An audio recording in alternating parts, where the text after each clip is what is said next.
back up. We're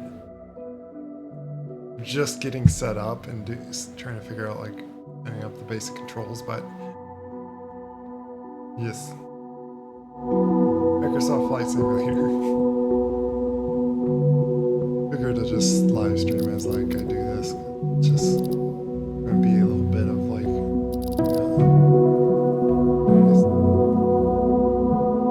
breaks.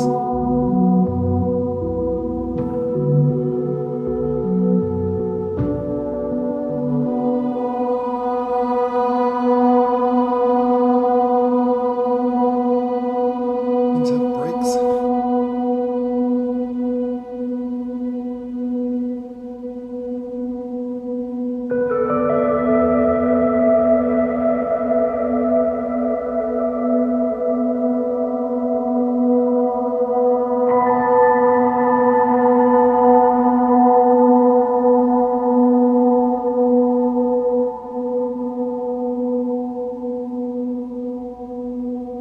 Wow. See any breaks?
you're tilting the propellers on the top to angle more wind downward.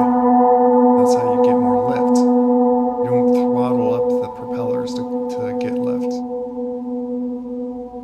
Which, by the way, that's what I plan on like looking into, is messing with some of the helicopter missions here. And later we'll probably join someone. First, just figure out a few. As you see, I'm just trying to set up my e-bindings. These joysticks being something that the game doesn't even recognize, I'm having to manually set them, which I would have done anyway.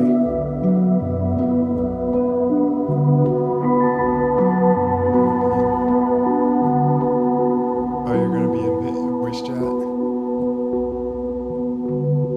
Probably could talk a little bit as I'm doing. If you want. I need to turn down it. Is it really that loud? Here, is that better?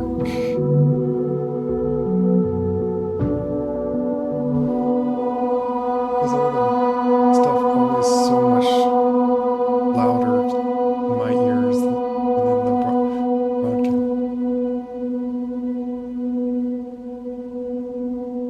Oh, sorry about that.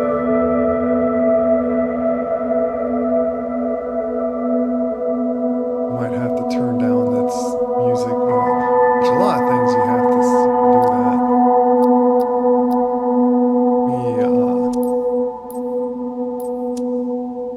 Go back and like look at that.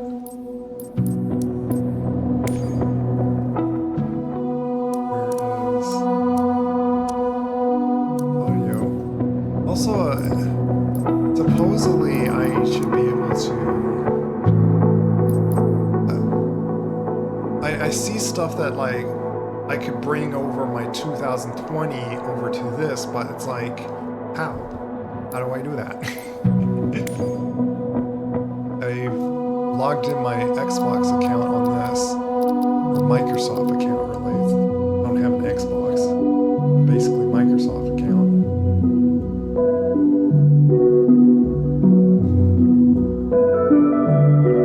I could do that. There, now you hear me? I'll have it that low until I can figure out how to turn down the volume itself in the game. So every game seems to like go blasting loud.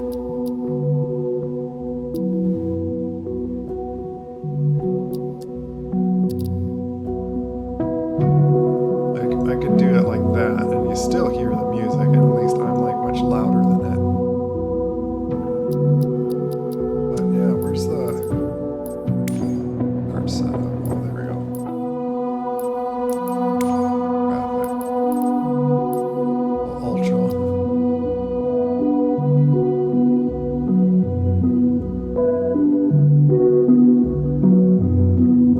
As was warning that, like, my system's pretty powerful, so it's going to be a big test to that. If I am struggling with that, then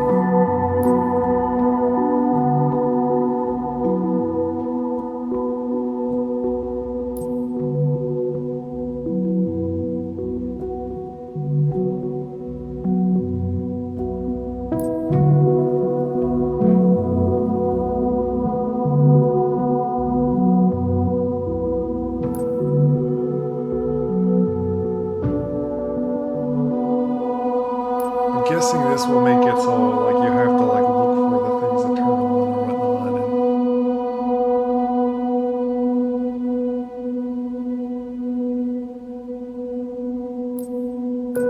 I'll do like all assets. Otherwise, I'm gonna confuse how to press certain buttons. Gotta create my character.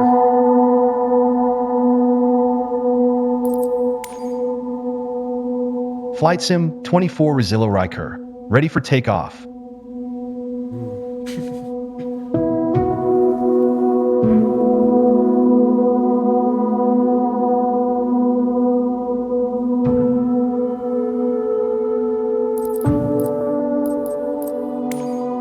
aviate, navigate, communicate. It's just the basics. ADGS, approaching target area for water drop. Face. That face. Face is probably good enough. I don't want to spend hours just customizing.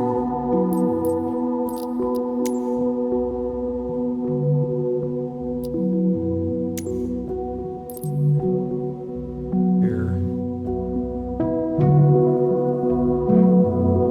Here's actually fine.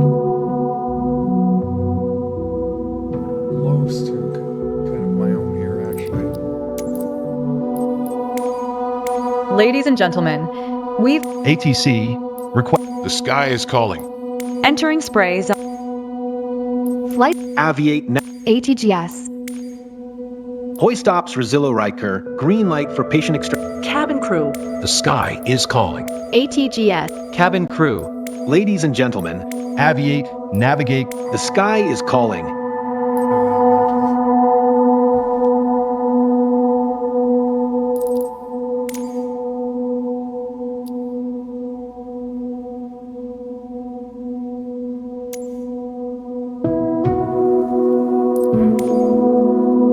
Glasses like that.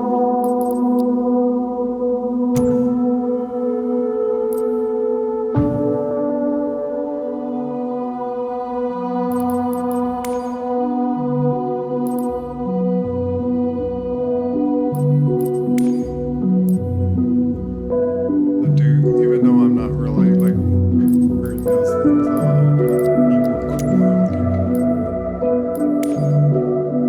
Black pants as well. All ninja-like. Uniform.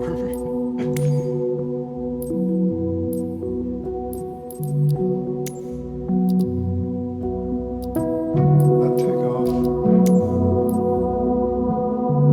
Undo that. Wait.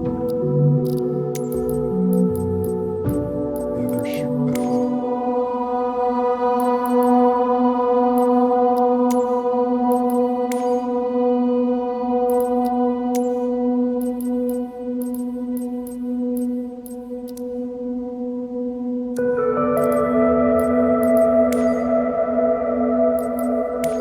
The other shoes that those stripes and they were black.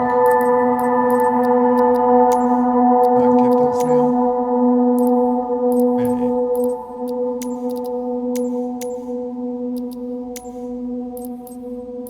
I'm disappointed now. Remember I wear those.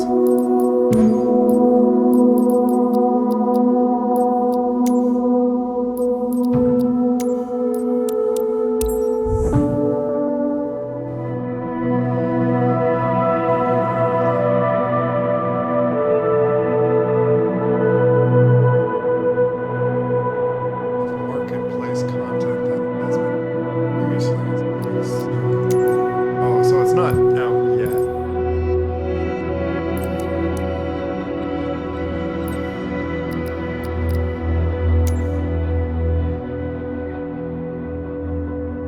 Oh, restart this out. Okay. There's the good audio. There's sound.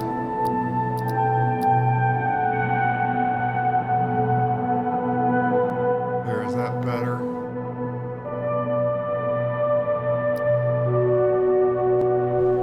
Probably like half sound, that, and then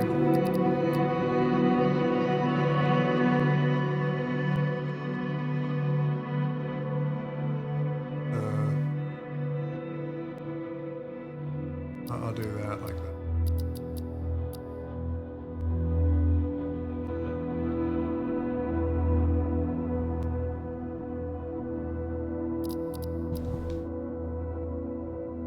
Figure out if that good enough balancing of sound.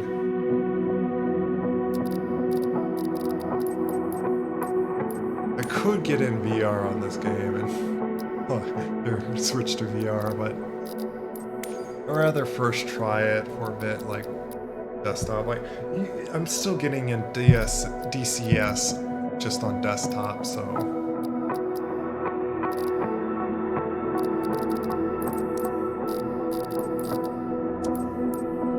Yeah, so we'll exit out so I can get my 2020 versions of stuff.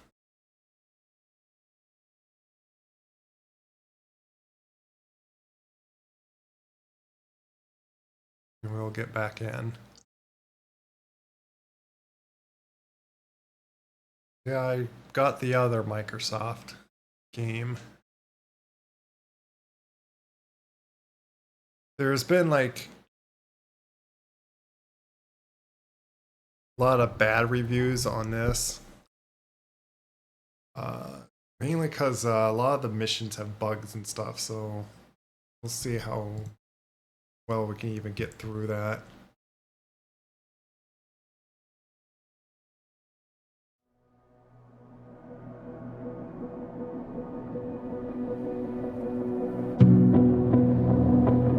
Gotta wait for the stuff to load.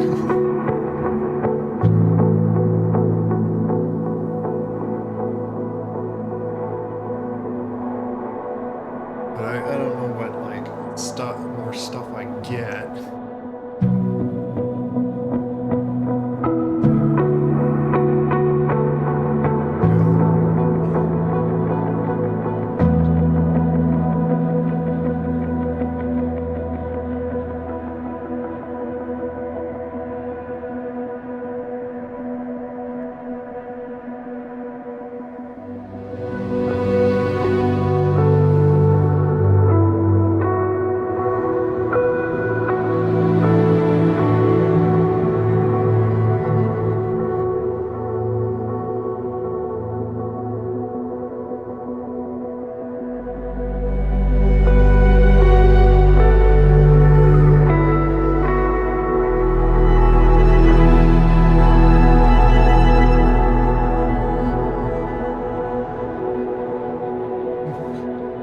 Different games.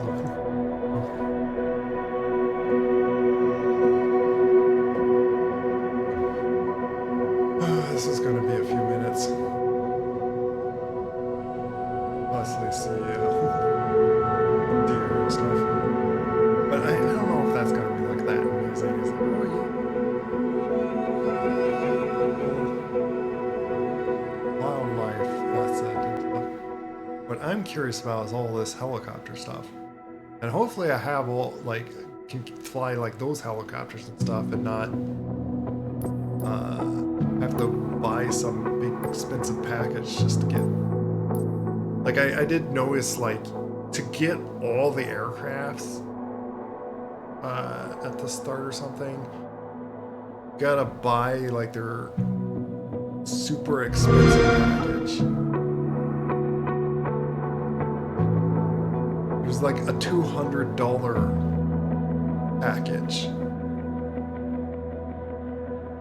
And it's like, well, what exactly do you get? I see, yes, you get like more aircrafts, more airports, but like, what does it give you? Like, no, I try looking at it, and it's like, I gave up and like, okay, I'm just gonna get standard package because I don't wanna spend a lot of money and then find that I don't really care to use it. Play it much.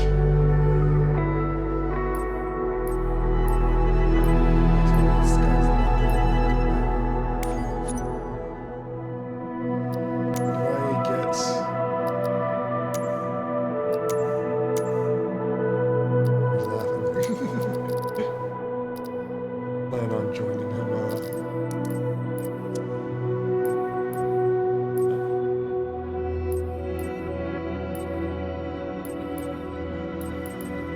Maybe I'll jump in free fly.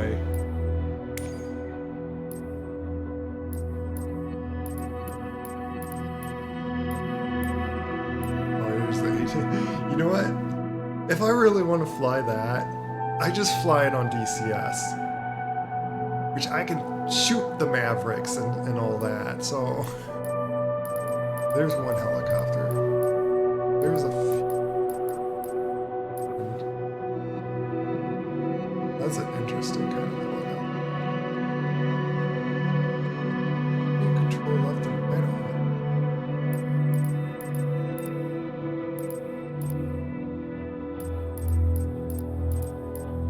Meant to fly like a plane. That's interesting. Like you fly like a drone.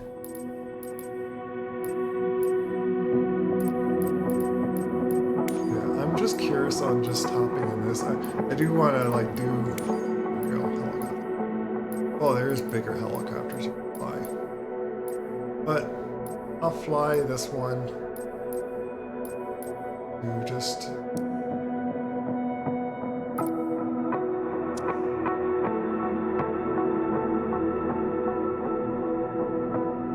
Fly in well-known airport that I used to know.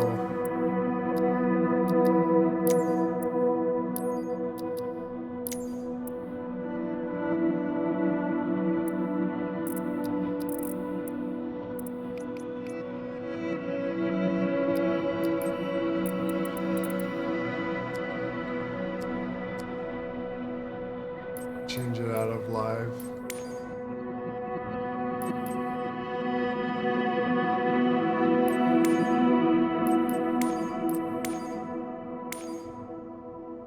Do that for now. Do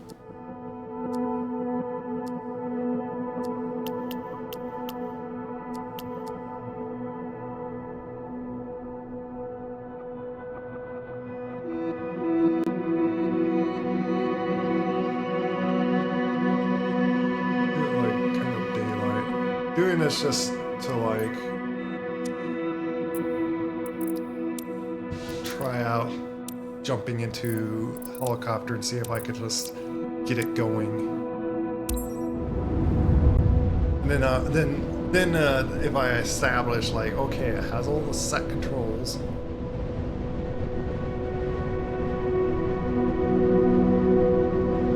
And I can do the training stuff. Other than messing with it like as I'm trying to do the training. I already do know how to the things on how to hover a helicopter. I've flown like enough simulators to get a good idea.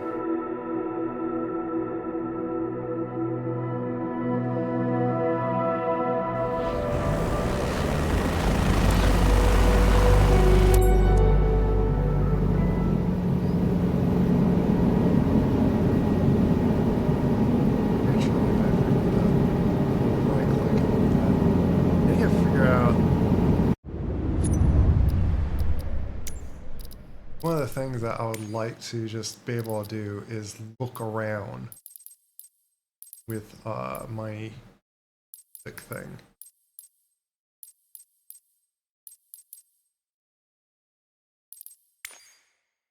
Be like camera or something. Cockpit camera.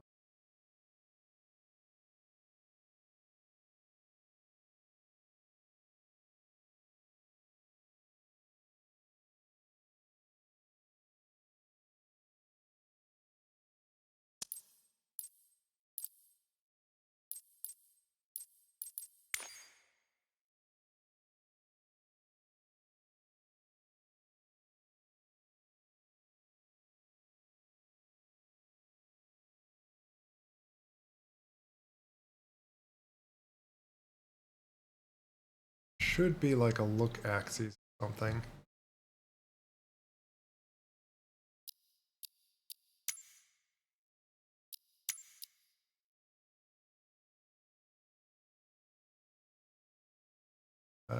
Zoom axis.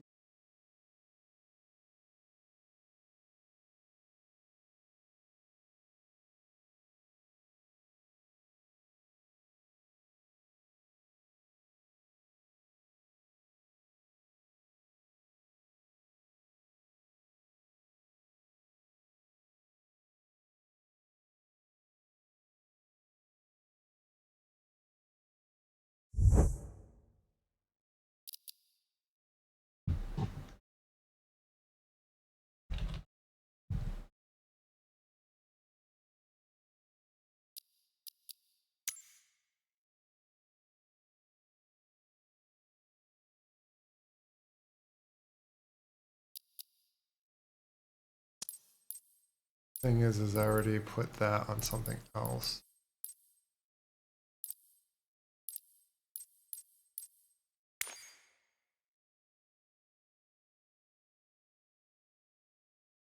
Actually, no, I got it.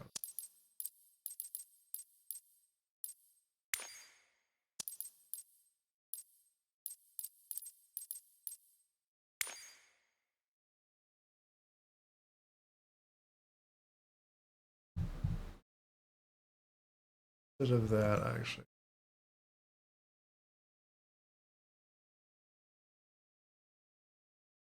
Unzoom.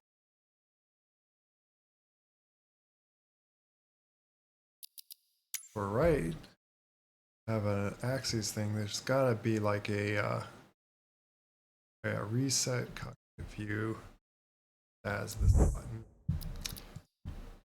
Guess I gotta do this for each thing.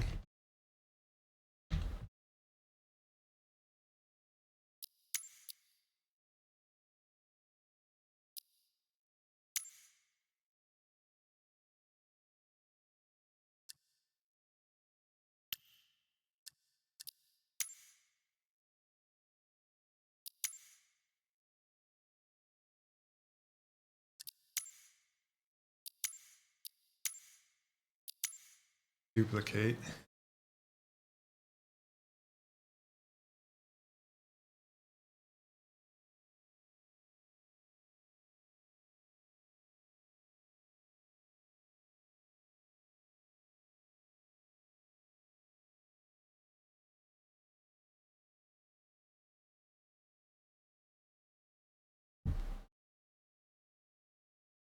That.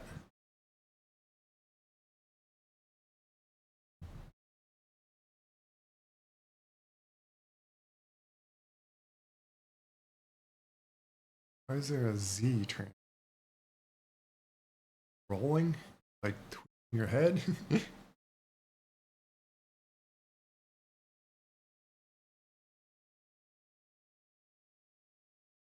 Lock.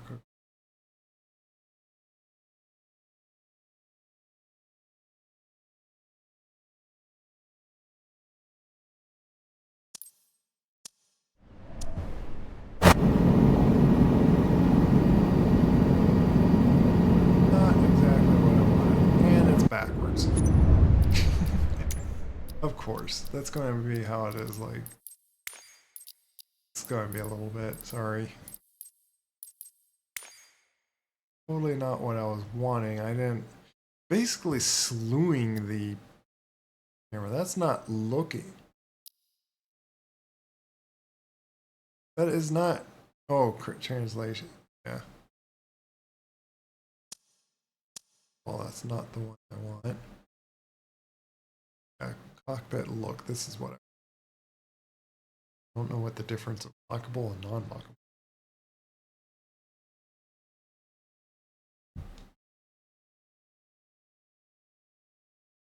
That's why there was a line Z. Wait. Oh.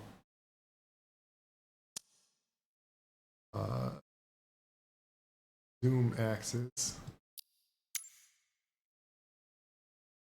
That.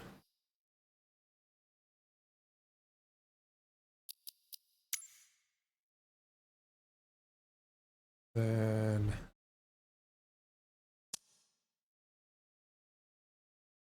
Yeah. Pitch. That's down. Pause.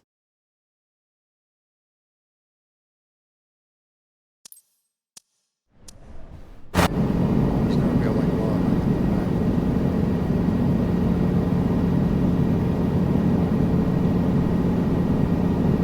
okay, that's simply what I wanted. Of course, up and down is backwards.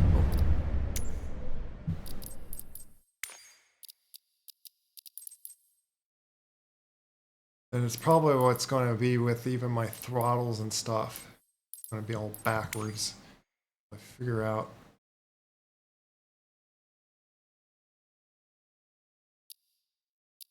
This gotta be like a flip axis here. Invert, yeah.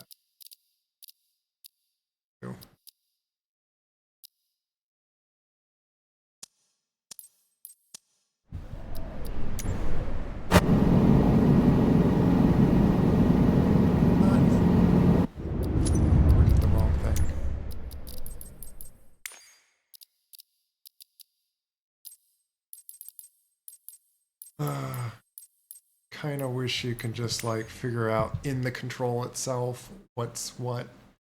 Not have to like do this. Change that into that one. Invert this one. Yeah. Invert the pitch, not the yaw.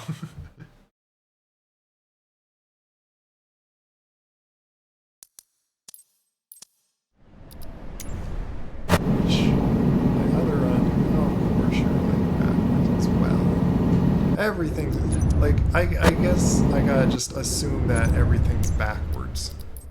Every axis I do. I don't know why anything doesn't ever be the proper axes. It's like even in DCS, like everything's always flipped on it for some reason. Like half the axes are always flipped. I don't know why. How things are.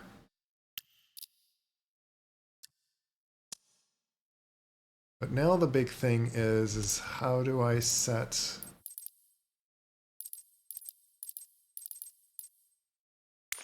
like where is what, let's even do there collective.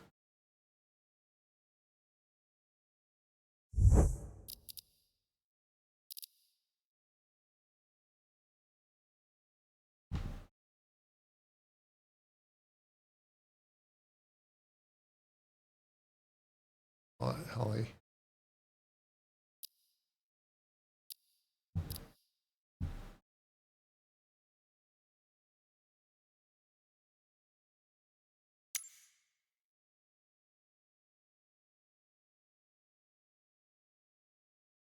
Yeah, and that's all I needed on that.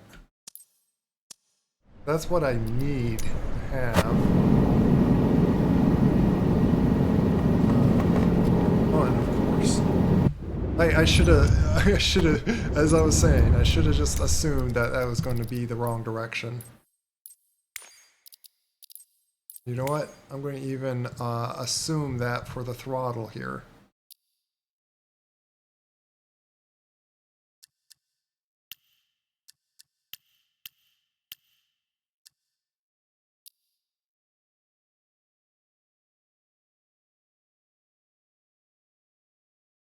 Throttle controls. Oh wait, this is flight control. Oh, okay.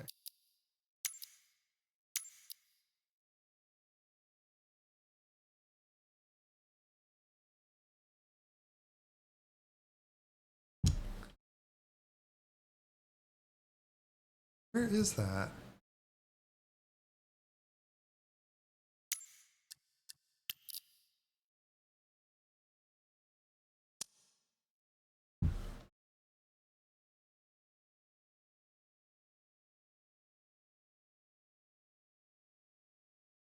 Throttle correct.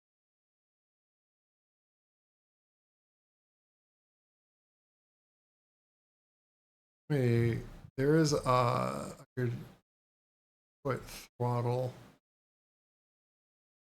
Well, throttle axis. There they are. I'll put you as slider as well. You as a slider.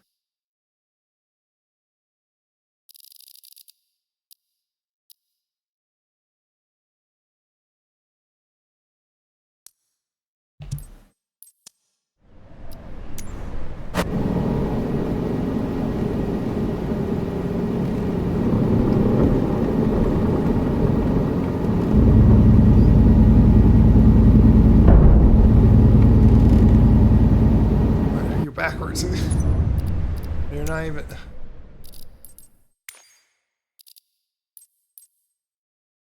Why is it taking? Why is throttle controlling that same thing? What? That makes no sense. You know what? For now, it's the wrong device. I know that. Collective. Was that just being messed up because I? Let's see.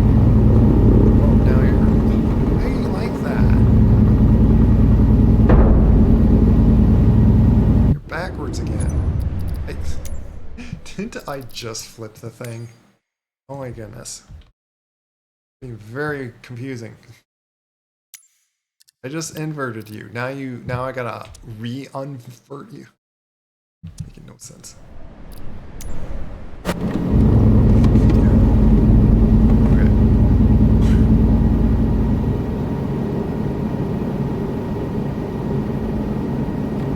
Also see if, man, these axes are backwards. Wait, they're not even doing anything. Is it because the helicopters are different?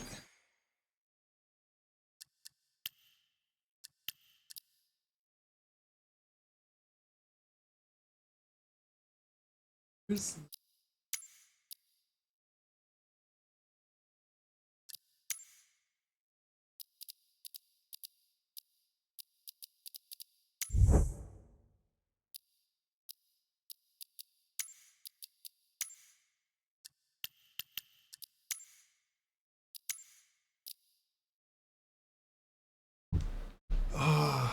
do I have to somehow know the name of what pitches the aircraft, the helicopter?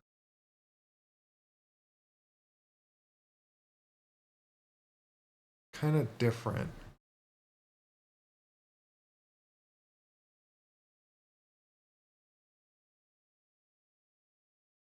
Oh, it shows the cycle. It's called like cyclist.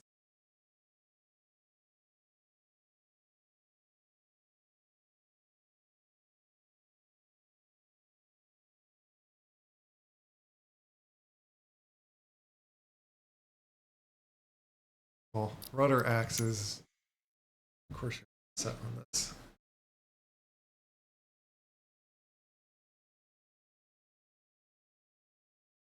Set. Beware the air. Oh, thanks for the raid. Oh, why am I scared of the air? I thought I'm like here to fly into it.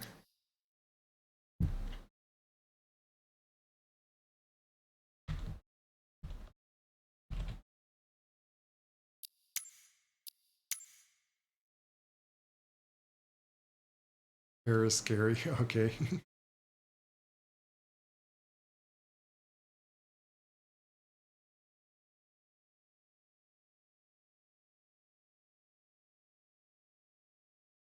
I don't know much of helicopters. I'm trying to like figure this stuff out. Oh.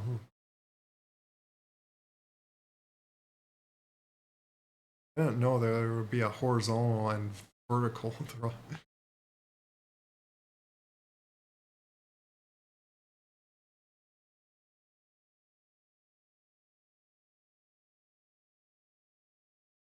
Control.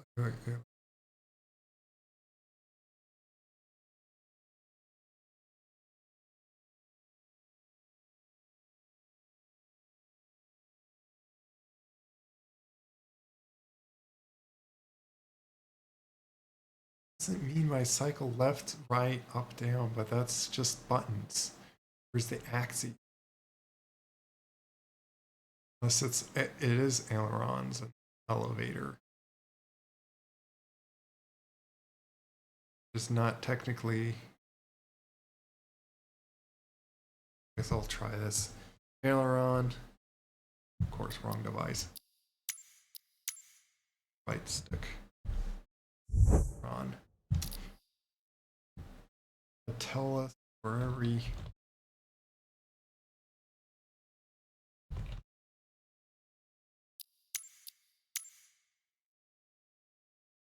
elevator.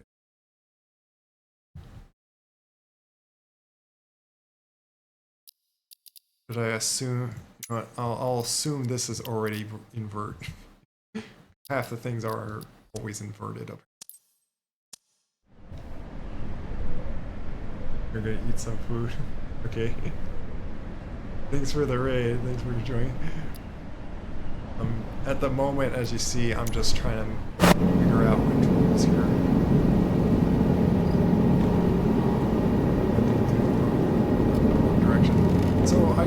wasn't inverted. Left to right. Trying to just get the basic controls and then go from there. Just doing like the simple flight control. Oh, elevators, you don't need to be flipped. Because the other half things you did.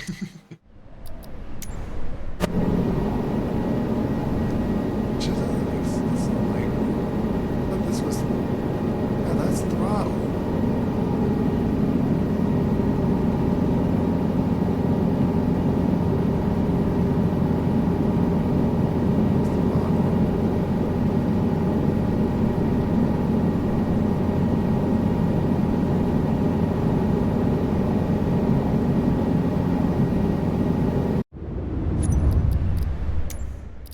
Do want to set a control for throttle, but like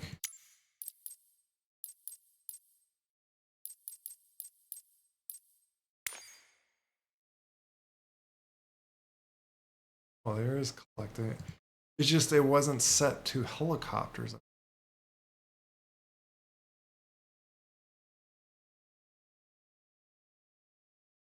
Last I tried setting this, it was like, oh, that's going to adjust your collective for some weird reason.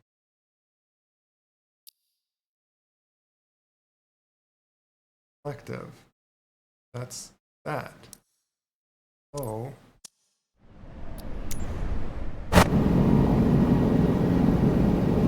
Why do you control the collective? That's... I don't get that.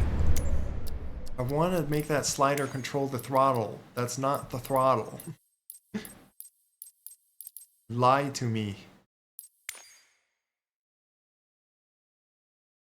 This is not controlling throttle for some reason. Whatever. Guess I won't control throttle manually. Or with slider.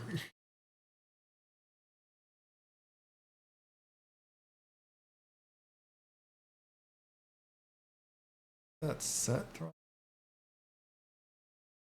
throttle act.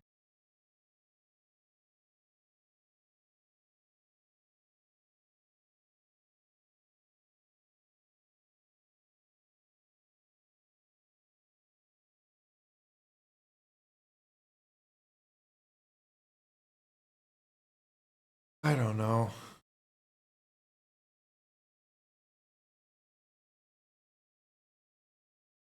Already the collective, that's set properly.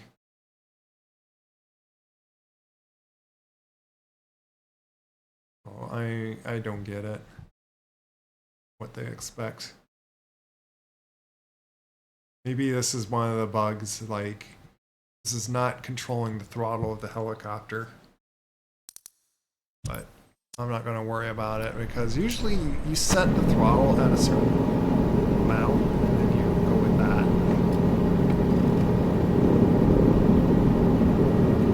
That was what the problem, yes, they are. Can I just suddenly... It doesn't feel like a real helicopter, just...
917 continue for east departure. Minneapolis Tower, November 28917, continue for east departure. Yeah, I'm gonna do my own thing. I don't care.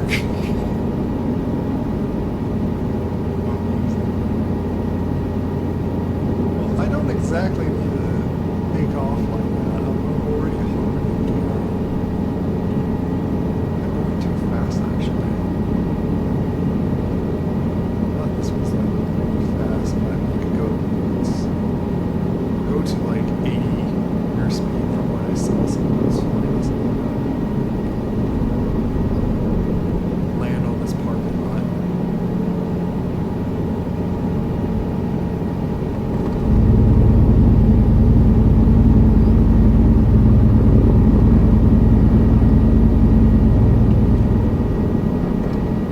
There's like a lot of assist stuff going on or something. Like, it feels a lot easier than what I call helicopters being. Barely hear it. Well, yeah, this sounds like really loud. I figured this sounds probably very loud. And I'll put this to 20.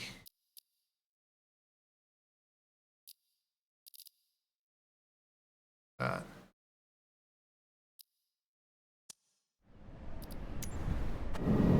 That better?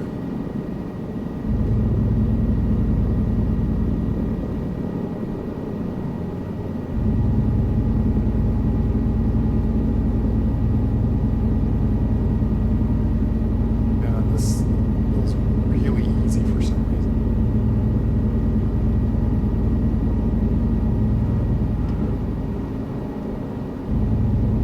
Could like hop in ECS to show, which before I hopped on this, I took off a spring on my left stick. If you notice, I'm in the control things, I'm using a wind wing. Weird. Thought I landed. What is my person? I don't know what the buttons are to go to third person.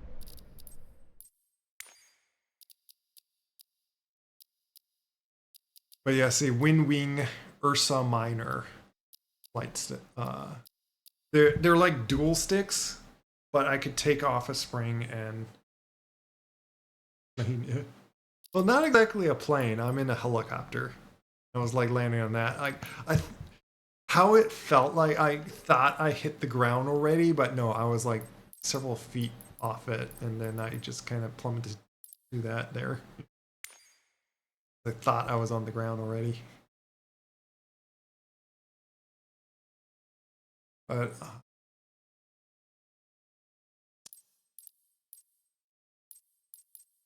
want a button that I could just switch to third person.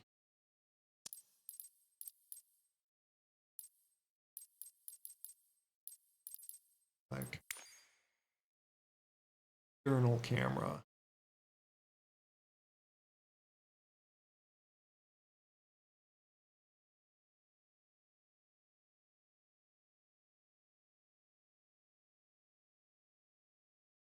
Well, that's a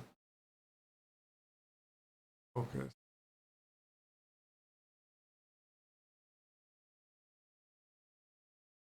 Oh, there's motion. Oh, there we go. Cockpit external. I'll do that. That button.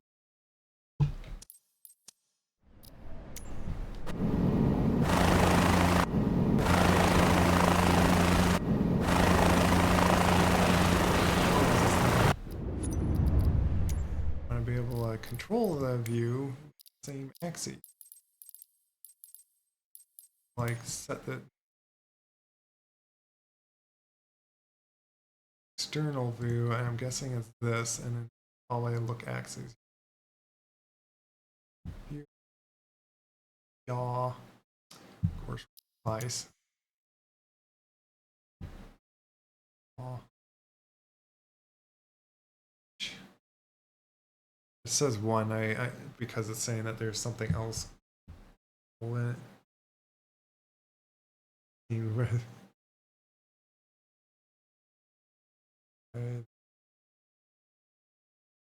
Oh yeah. That's like a thing that I'm going to test because I saw earlier laughing trying to do the training on the helicopter, and either the training is throwing some really hard curve weirdness going on, or it is something's buggy about it and it's really not proper helicopter controls.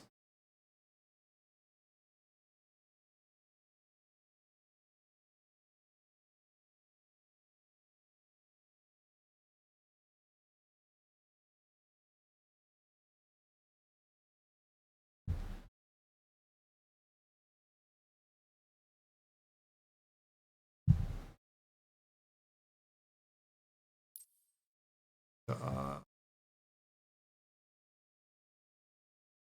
Zoom.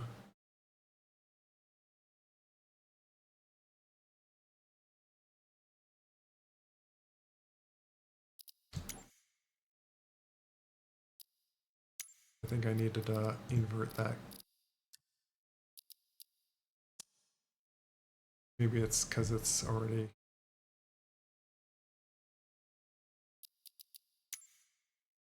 Where is. Yeah, reset.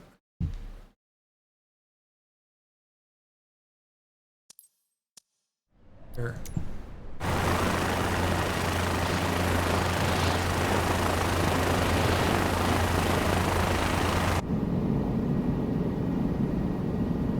Exactly.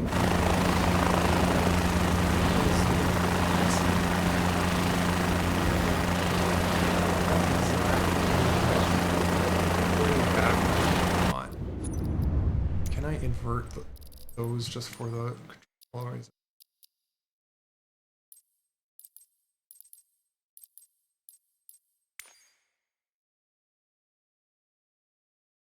Camera. Okay, good. I can invert that.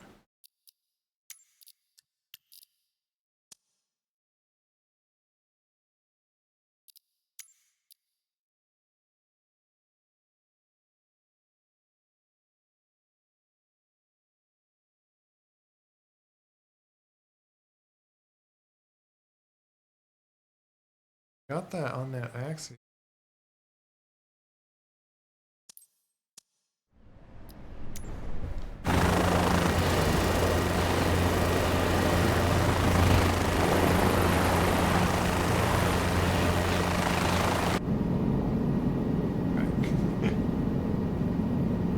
Zoom is so slow. Can I like speed that up?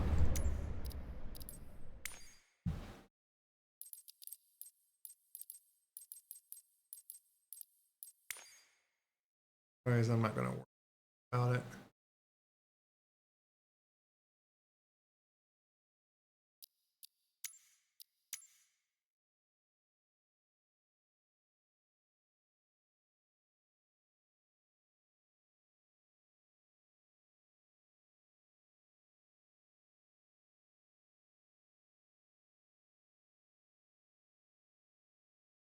I'll button that.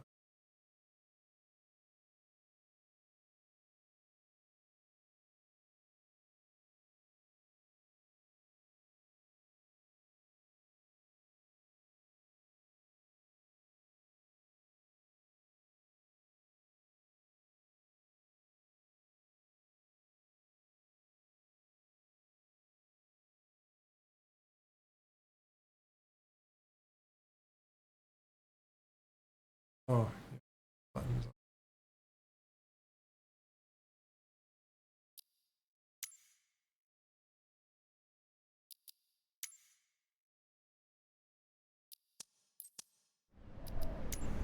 Work.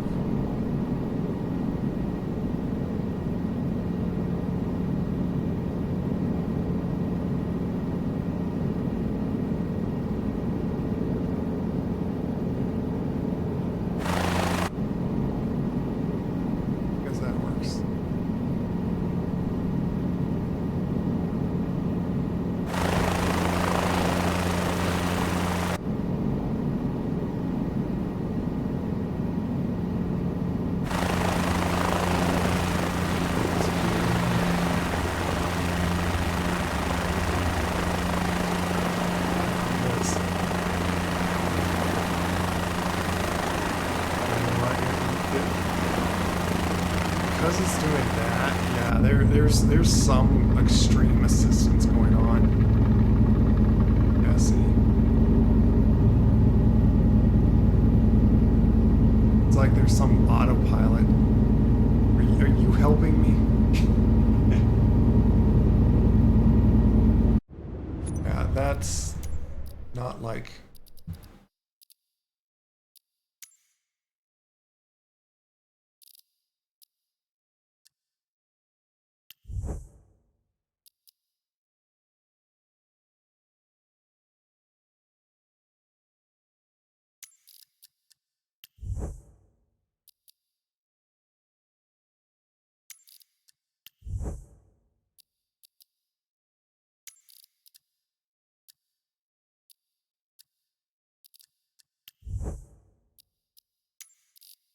on you. That better not ruined my... I don't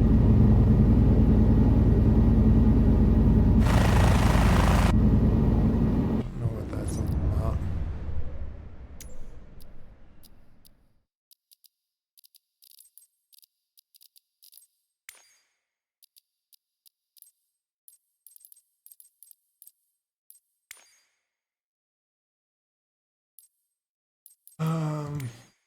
Assistance.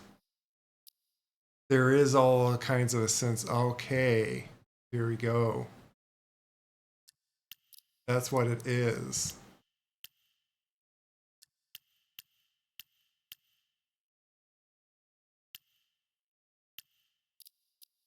Yeah, it is actually doing all the stuff for you.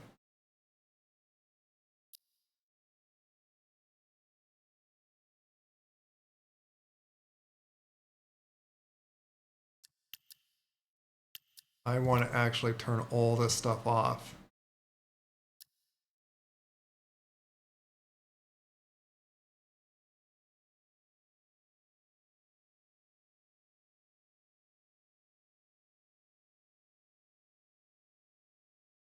I would that on.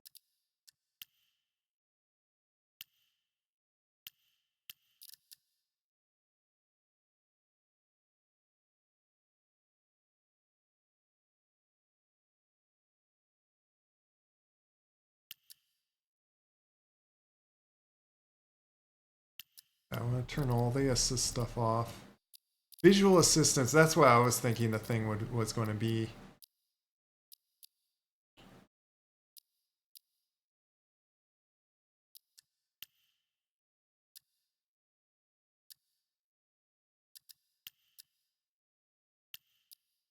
And all those things.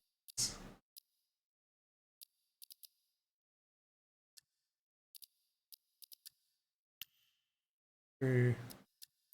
Now we have it on and see how annoying it would be. Fact. Unlimited fuel, just to be realistic with that, I guess.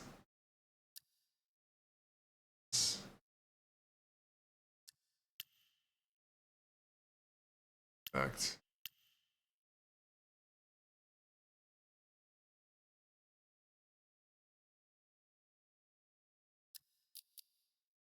Yes, pilots will have limit.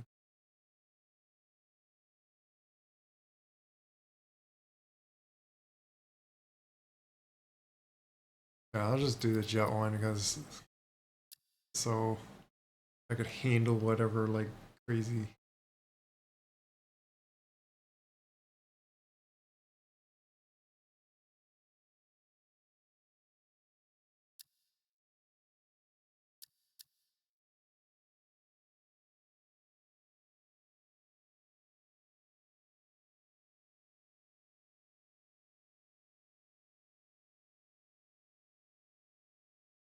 That's the thing, they may not know what I'm wanting.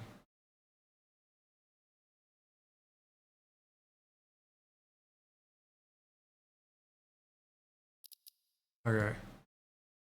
Well, I'll go with that. Now let's see how I fly this. And there you go. Right away I was starting to like spin out of control. I wondered that I was like, This feels a little too easy. Like I'm just like sitting here already able to hover. There you go. I need to like land and like. So there you go.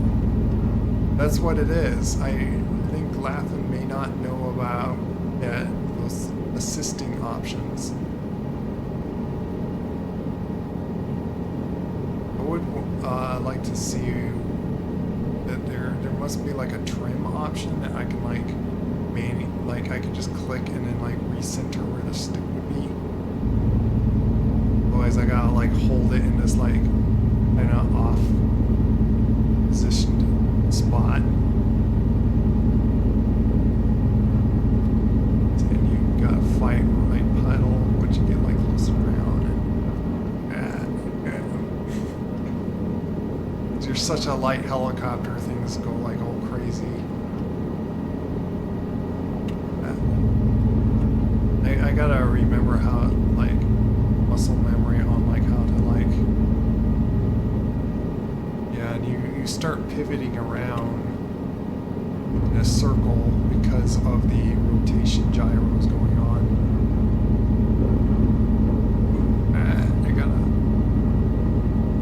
It is, the pedals are crazy sensitive. That's where I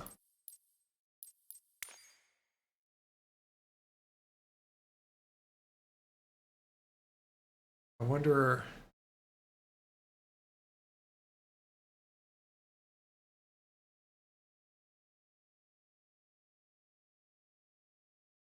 I wonder if I can make a overall button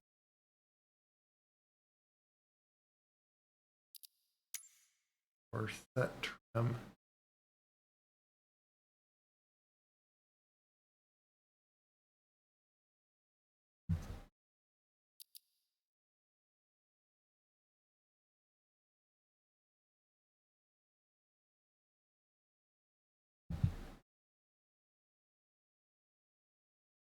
The idea, by the way, is get far enough on, because when I joined Laugh-In, I'm not sure if he's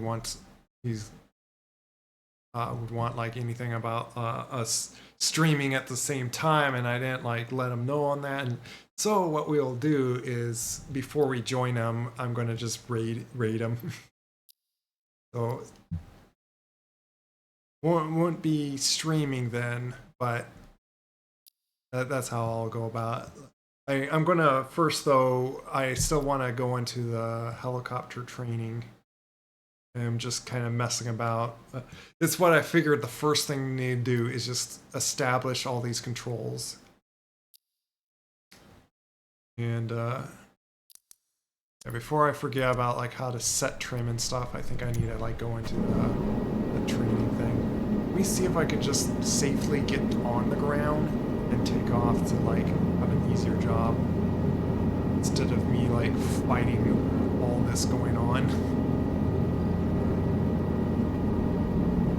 Okay. The proper way to like descend, by the way, on a helicopter is actually going forward, not straight down, because you risk going into a vortex stall. It's like a helicopter's way of stalling is if you drop down straight down too fast, and then suddenly the air goes around the blades, and then even if you push more collective up, you fall faster. That means you're already like in a vortex stall or something. So you have to like tilt forward or something, like, or tilt to the right.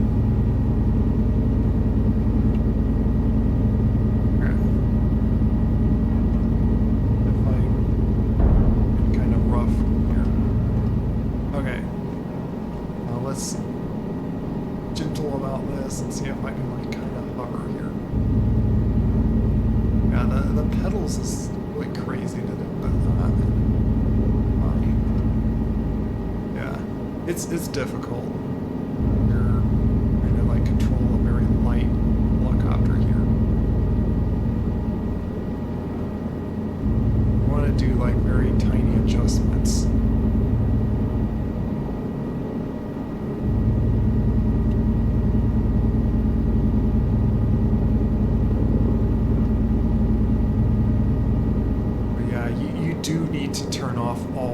assistance to really feel how a real helicopter. I think they did that so people don't jump on this game, fly a helicopter, and like, oh, this is too hard. Oh my goodness. How can this be real? Well, that's really how helicopters fly. But also to like, so people can have fun flying the helicopter and not be a master pilot. Just had a minor panic attack. Helicopters might do that to you. The fun thing like with helicopters is you can fly backwards. Whee! It's much easier when you fly a direction and then it like if I just fly forward here, it's much easier to control. So you got like momentum going in a certain direction. But once you try to hover, you got like all kinds of unstable dynamics going on. It becomes really difficult. And what I'm fighting on is when to like use the pedal, because it's like I suddenly see myself turning on pedal and it's like, oh my goodness. And I like slightly overcorrect the pedal and then like suddenly flying over that way. Which, oh yeah, that's why I was like going to look at the pedals.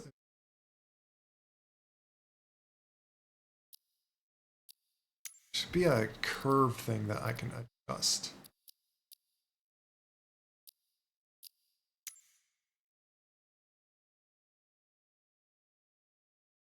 What is that? Okay, that is that up there. So you can do like this, minusing the value. So like, I'll actually do that. If this is kind of like DCS, where it's doing the curve like this, more less up down like this means like less value going on, and this is just X and plus and minus value. I don't know my account. Oh, your account gave me while trying to like get in the game or something. Let me see if that like helps with my pedal control. Okay, now I have like less value going on with actually harder. Okay, so I don't want to turn down that made too much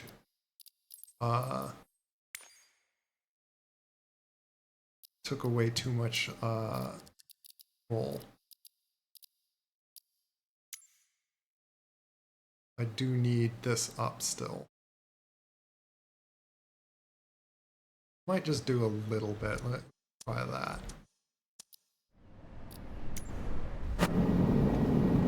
Just I want to make it so like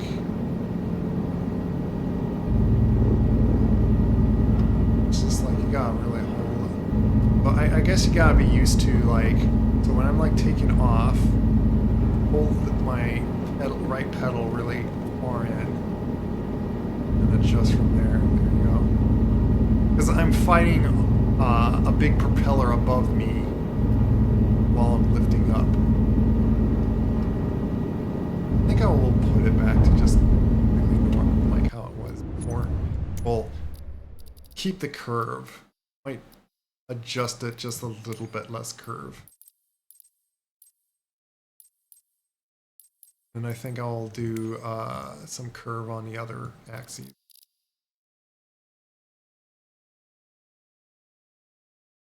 What's the difference? Realize what's the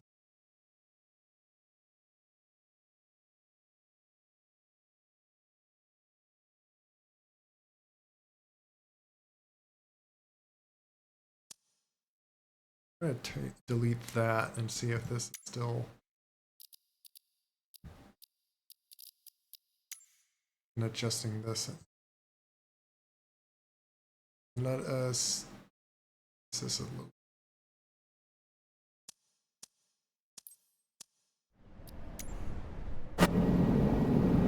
Still, yeah, this is my run. That feels like nicer.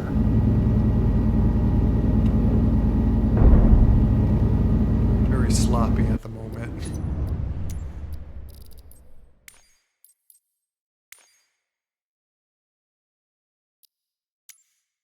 My right stick. Control the curve of this to that little bit.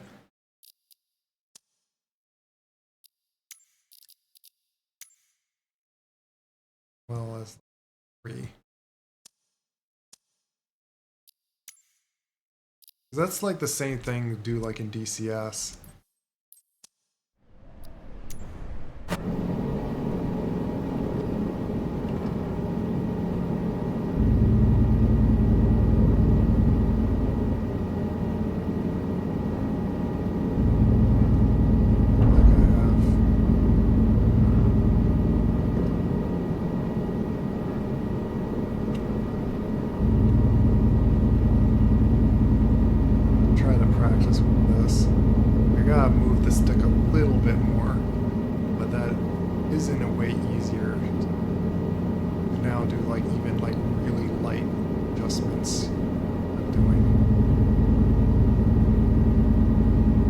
Throttle, I think I need to have it fully linear, otherwise it would like count the center as like, and that would probably be weird to like adjust.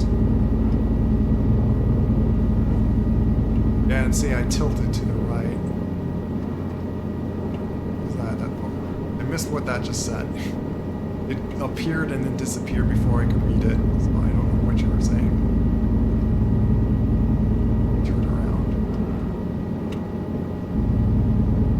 To turn right. It's easier to turn left. Because I'm like trying to hover. Really hard to go back into a hover.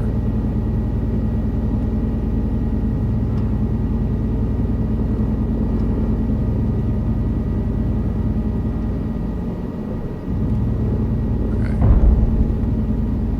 Yeah. I'm very sloppy. I haven't even like when I flew a lot of like model helicopters, like RC helicopters.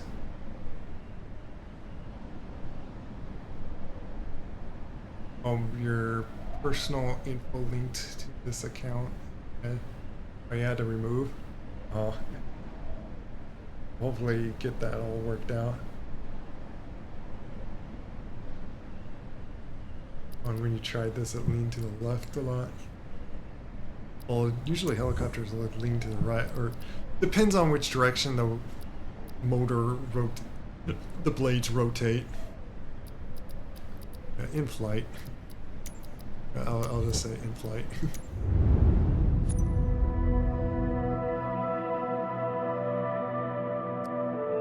I have live turned off at the moment because I wanted to try that in daylight, not be like.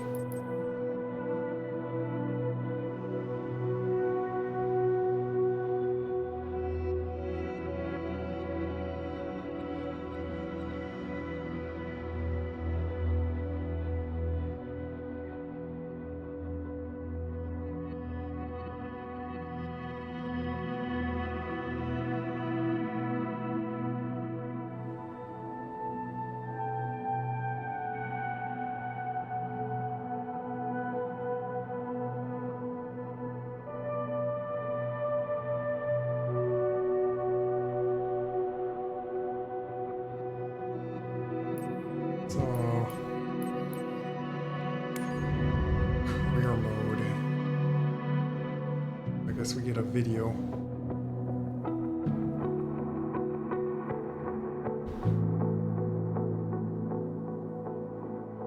What did I change? I turned the volume of the game like to 20% basically. That's what I did. Yeah, RC like little remote control helicopter. I owned one.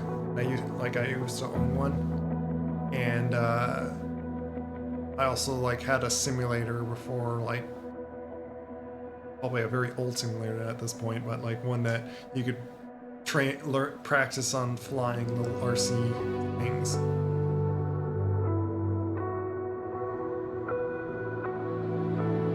And then, of course, I also played with the old Microsoft Flight Simulator, like, way back in like 2006 or something.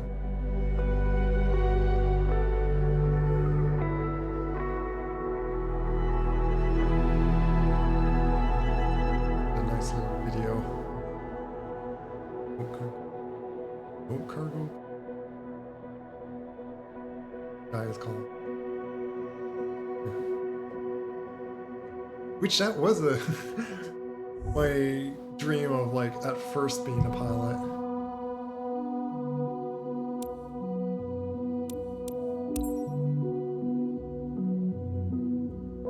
Oh, this is just crazy. So where's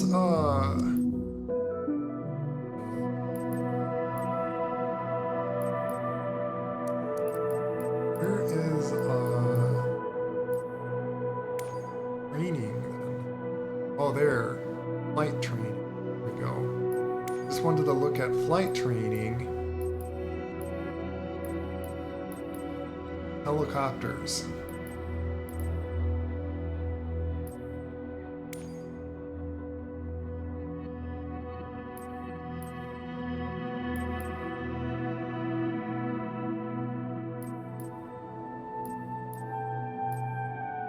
I want to get to this hovering flight.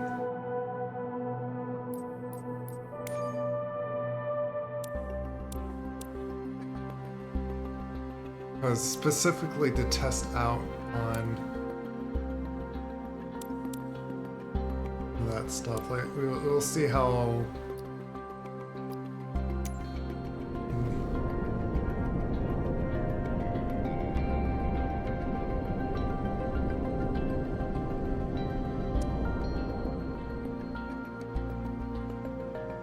that'll load apparently. Start training. Because I want to really see if it's that big of an issue for me to try it. The hover. But I think right away. Welcome to the beginning of your rotorcraft journey and our first helicopter lesson. My name is Paul Martin, and I will be your flight instructor. Yeah, I must say, it is a very beautiful time of the year to begin your helicopter trainings at Grenoble-le-Versailles Aerodrome. Meet our trainer helicopter, Cabri G2.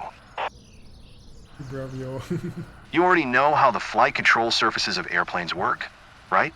But do you understand how a helicopter turns without ailerons and speeds up without elevator?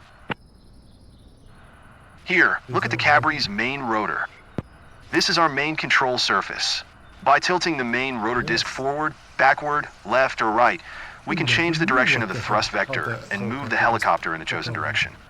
As with most French-designed helicopters, the main rotor blades advance in a clockwise direction. The basics of helicopters. What do you think we need the tail rotor for?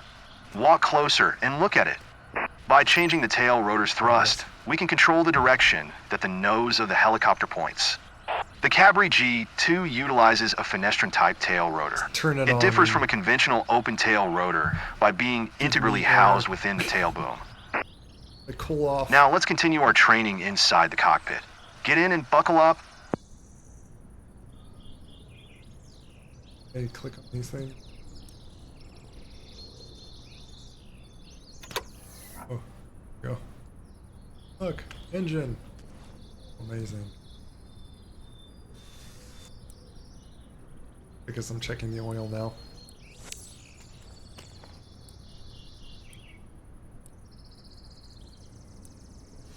Okay. Oil gasket.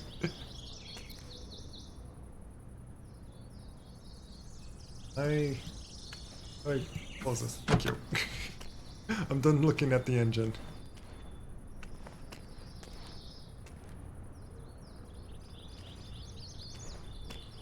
Hi there.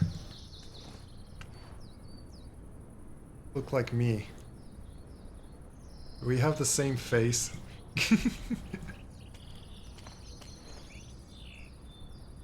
Why do I have to have right click to look around? Welcome aboard. Don't be surprised that you're sitting on the right side. Unlike in airplanes, pilots typically sit on the right seat in helicopters. Yep. Now, Not let's sure make you why, familiar but with the that's how they Cabry's are. flight controls. Look here, this is what we call the collective lever, or simply collective. We use collective to climb or descend, or in other words, Collective to lever. control our vertical speed. Here's what we call the cyclic stick, or just cyclic. It looks similar to the airplane's stick, doesn't it? It behaves very similarly too, at least in a forward flight. You can Left see or right how inputs this cause the stick helicopter to does roll into a turn, and forward and back inputs change the pitch attitude. lock on, or like it bounces. On the top of the cyclic stick, you can see a center cyclic trim axes. knob. That's The why it Cabry kinda uses a does this. dual-axis That's electric how this trim, stick is. allows you to completely release the static forces in flight, both longitudinal and lateral. I missed what he said. And finally, the anti-torque pedals, located in the same place as the rudder pedals in an airplane. They serve a similar purpose, controlling the direction that the nose of the aircraft points. In a hover flight, they help you to control yaw and heading, but in forward flight, they serve the same purpose as in airplanes, adjusting the side slip angle. Sounds pretty easy so far, isn't it? Let's have a look at the instrument panel. I'm sure you have already spotted what we call the six-pack. 6 primary instruments all airplanes also have. Look at the altimeter, for instance. As you see, the ground elevation here is around 720 feet. An interesting fact related to altitudes. In forward flight, a helicopter can fly much higher than when it's hovering. After our hovering training, you will understand why it's like that. Now look at the airspeed indicator. What can we learn just by looking at it?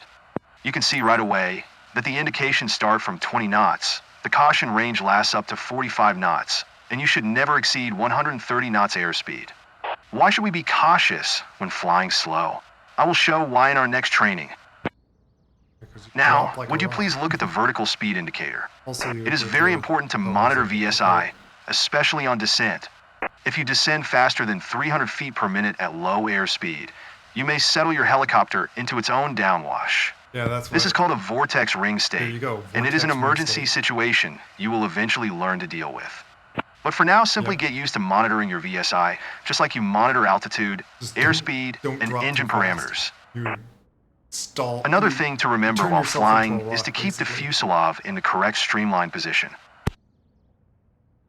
For that, we monitor the turn coordinator ball, just like we do in airplanes. Or the more sensitive indicator, the yaw string, just like we do in gliders. The ball and the yaw string should be kept in the center. We won't use other classic instruments much in our trainings, because we will mostly fly by visual references. However, you do need to know about the ep1, which stands for Electronic Pilot Monitor. Let's start the engine and avionics to see it running.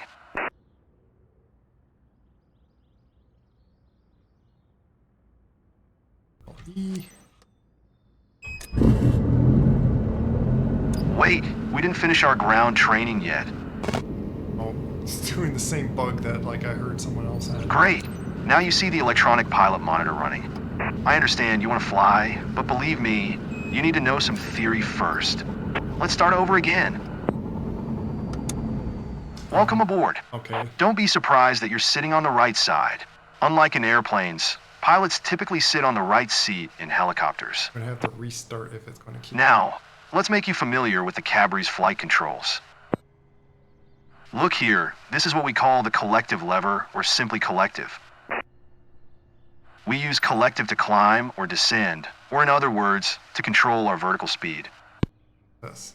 Here's what we call the cyclic stick, or just cyclic. It looks similar to the airplane's stick, doesn't it? It behaves I might change a button here, by the way.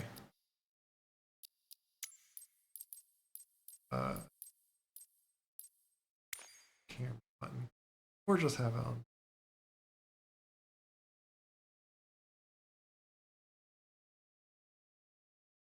Yeah. I could do like 2 different ones.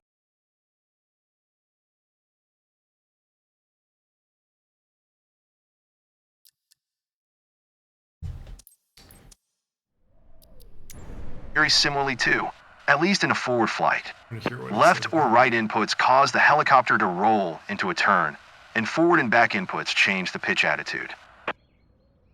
On the top of the cyclic stick, you can see a cyclic trim knob. The Cabri uses a dual-axis electric trim, allows you to completely release the static forces in flight, both longitudinal and lateral. And finally, the anti-torque pedals, located. Because I want to set that as a button.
Oh, this might be what I want.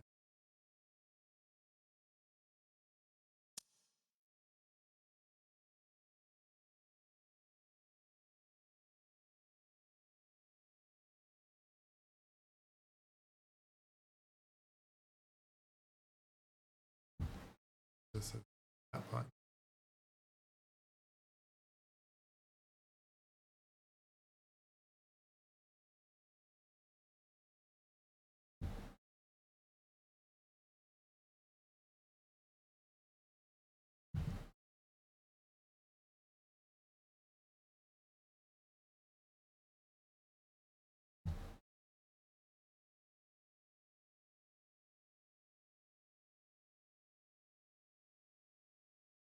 Trying to figure this out.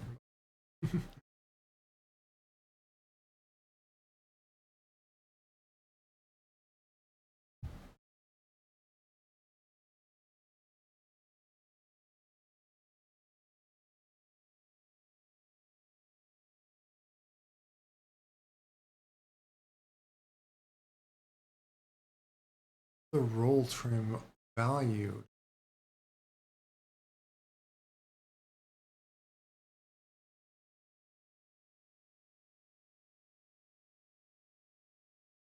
I don't know what it means with that.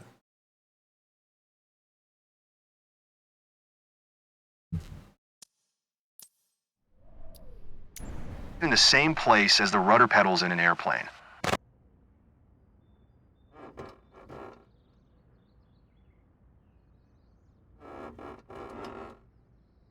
They serve a similar purpose, controlling the direction that the nose of the aircraft points. In a hover flight, they help you to control yaw and heading. But in forward flight, they serve the same purpose as in airplanes, adjusting the side slip angle. Sounds pretty easy so far, isn't it? Let's have a look at the instrument panel. I'm sure you have already spotted what we call the six-pack. 6 primary instruments all airplanes also have. Look at the altimeter, for instance. As you see, the ground elevation here is around 720 feet. An interesting fact related to altitudes. In forward flight, a helicopter can fly much higher than when it's hovering. After our hovering training, you will understand why it's like that. Now look at the airspeed indicator. What can we learn just by looking at it? You can see right away that the indications start from 20 knots. The caution range lasts up to 45 knots, and you should never exceed 130 knots airspeed. Why should we be cautious when flying slow? I will show why in our next training. Now, would you please look at the vertical speed indicator? It is very important to monitor VSI, especially on descent. If you descend faster than 300 feet per minute at low airspeed, you may settle your helicopter into its own downwash. This is called a vortex ring state, and it is an emergency situation you will eventually learn to deal with. But for now, simply get used to monitoring your VSI, just like you monitor altitude. I want to set a field of view. Do that cockpit.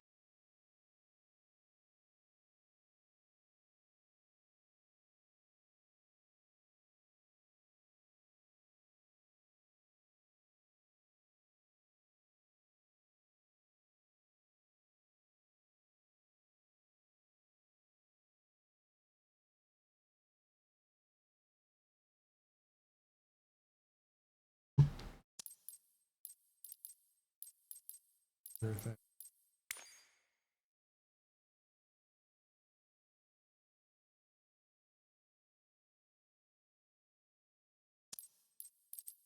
I want.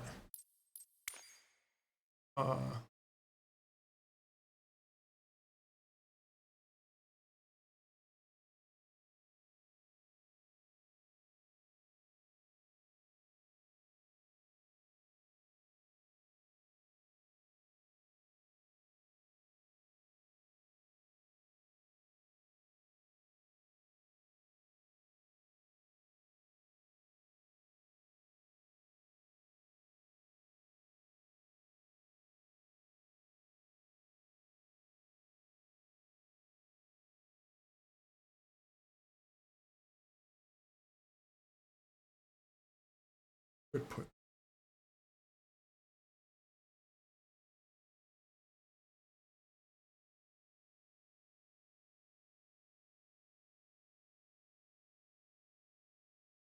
Down.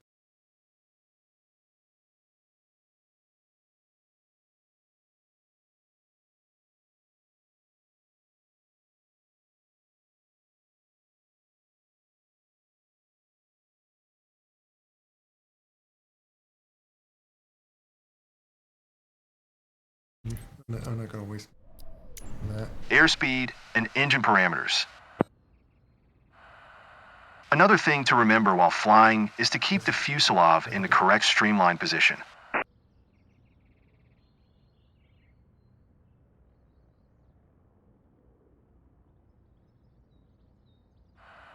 For that, we monitor the turn coordinator ball, just like we do in airplanes. Or the more sensitive indicator, the yaw string, just like we do in gliders. The ball and the yaw string should be kept in the center. We won't use other classic instruments much in our trainings, because we will mostly fly by visual references. However, you do need to know about the ep1, which stands for Electronic Pilot Monitor. Let's start the engine and avionics to see it running. And then it says start the engine. Control E.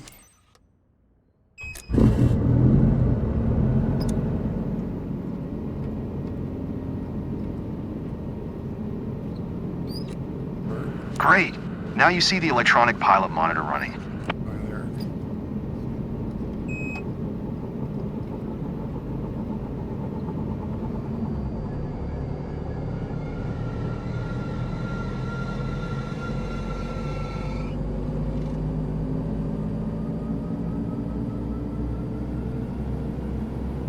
Revving my engine.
you stuck on this?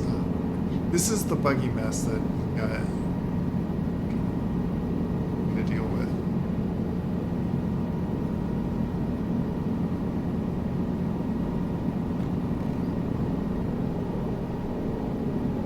I could actually start flying. Taking this helicopter away. Whee!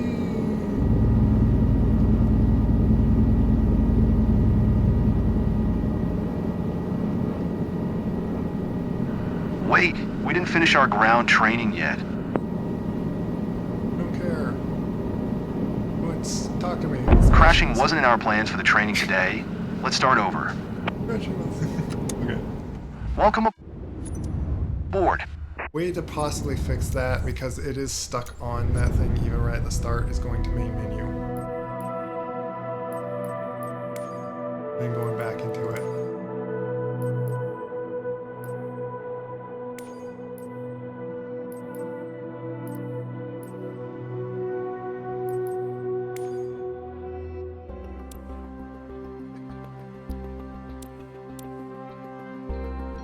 Wish there was a way to like kind of skip ahead or something, but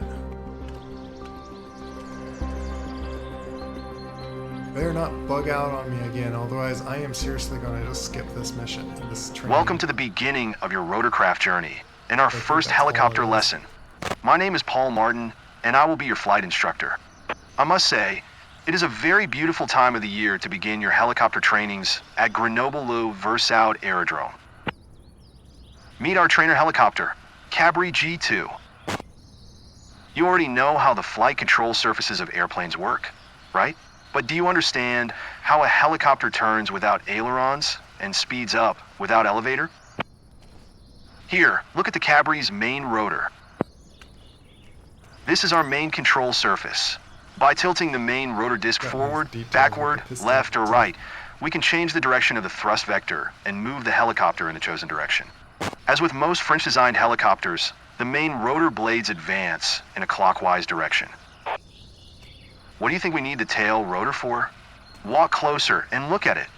By changing the tail rotor's thrust, we can control the direction that the nose of the helicopter points. The Cabri G2 utilizes a fenestron-type tail rotor. It differs from a conventional open-tail rotor by being integrally housed within the tail boom. Now let's continue our training inside the cockpit. Get in and buckle up.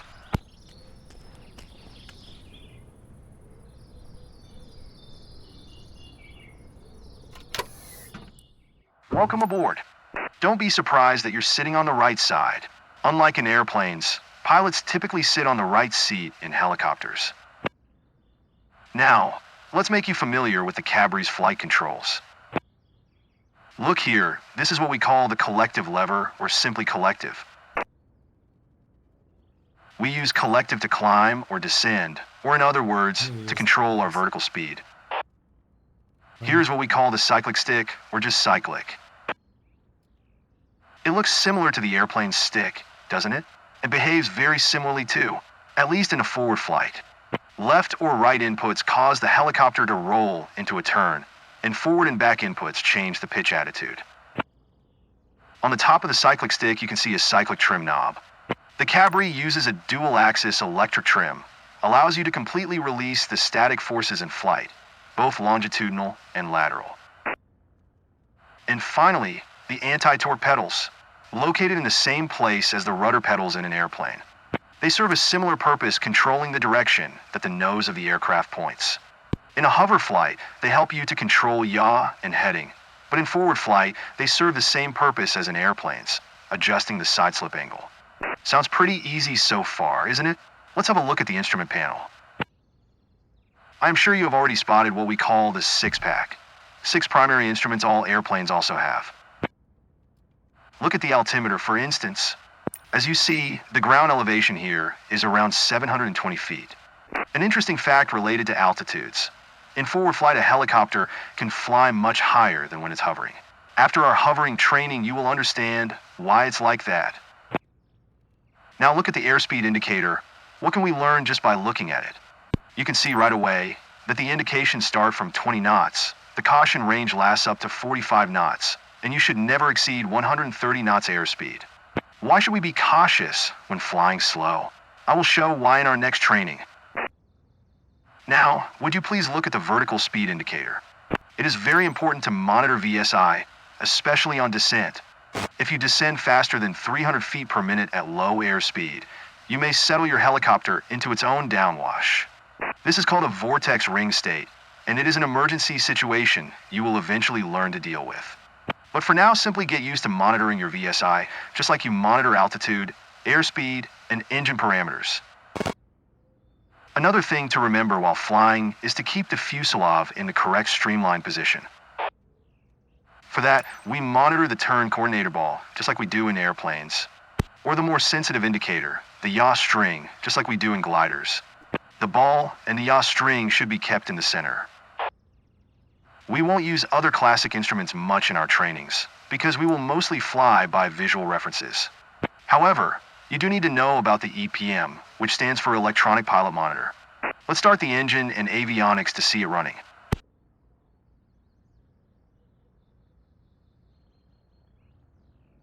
I'll look away and start it up. That's what screws it up. Wait, we didn't finish our ground training yet. Why do you do that? Great. Now you see the electronic pilot monitor running. I understand you want to fly, but believe me, you need to know some theory first.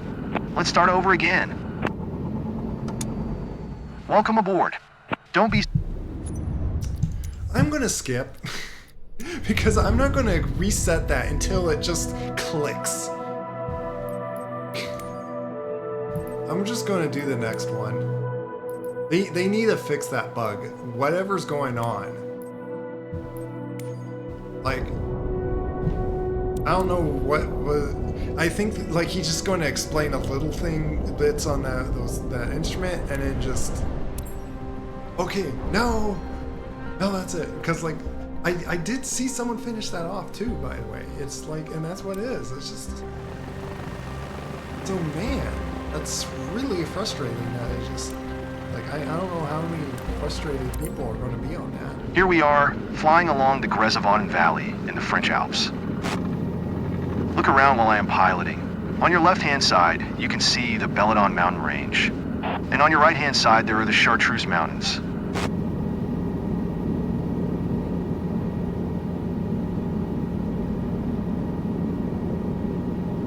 Beautiful, aren't they? On the count of 3, I will give you control of the helicopter. Prepare to slightly push cyclic forward to maintain the correct attitude. 3, 2, 1. It's yours now.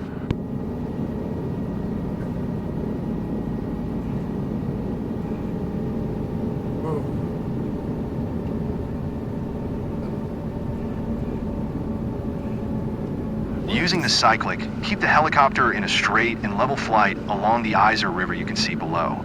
I will take care of the collective control and maintaining the altitude, so you can focus on our speed and ground track. I'm trying to use that. Reach cruise speed of 80 knots.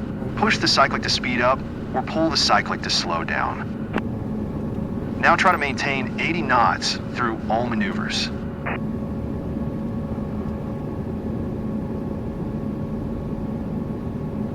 To maintain the same speed, try to remember the position of the horizon line and maintain it visually in the same place. That will make sure you are flying with the same speed.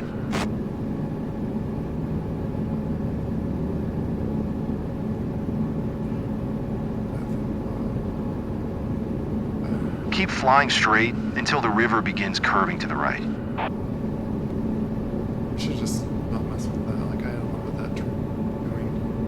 Apparently flinging me off. Craziness. See how you always need to keep the cyclic deflected to maintain the same attitude? After you've found a proper cyclic position, use the cyclic's trim to release static forces.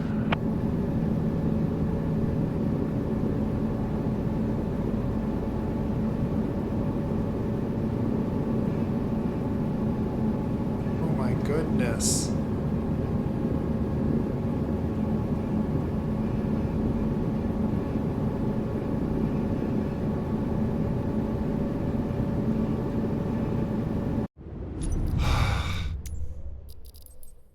what does what? That is what I'm very confused with its trimmingness. Wasn't there a button to like, okay, hold this as center now? Is there not a control like that for trimming?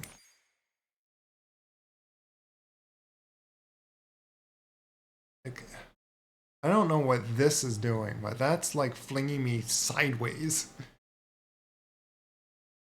Till then, I'm going to just take all those off.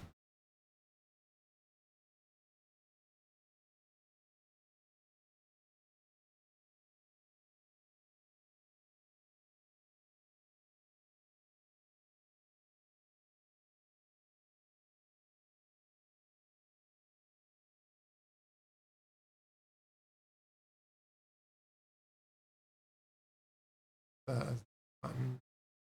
Actually, no, I'm going to do this as that button.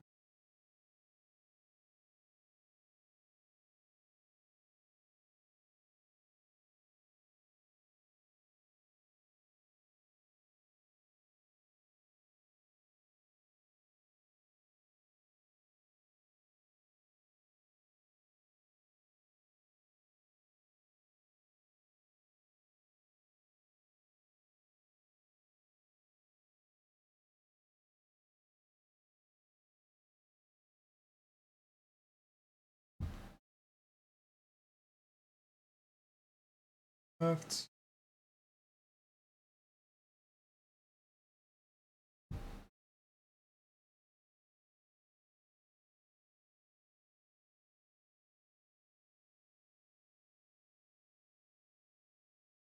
That. That's I understand that button.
I'm very confused.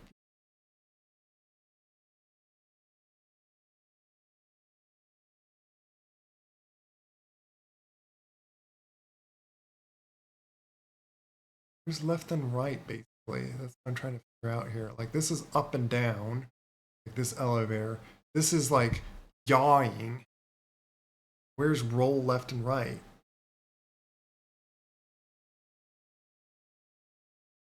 But then what difference of magnitude?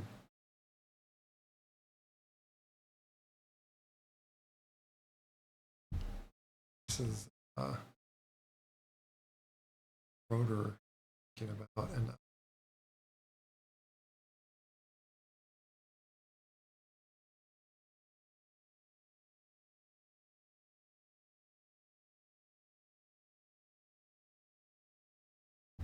I do want this to be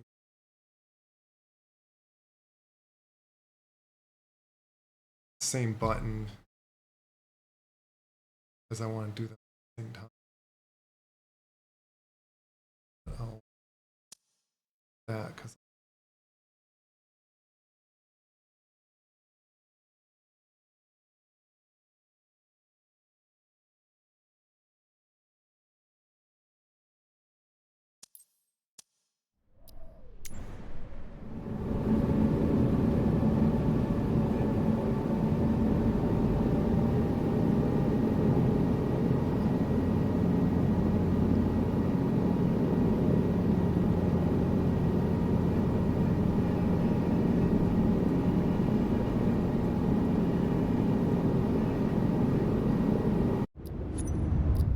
what I'm wanting to trim actually.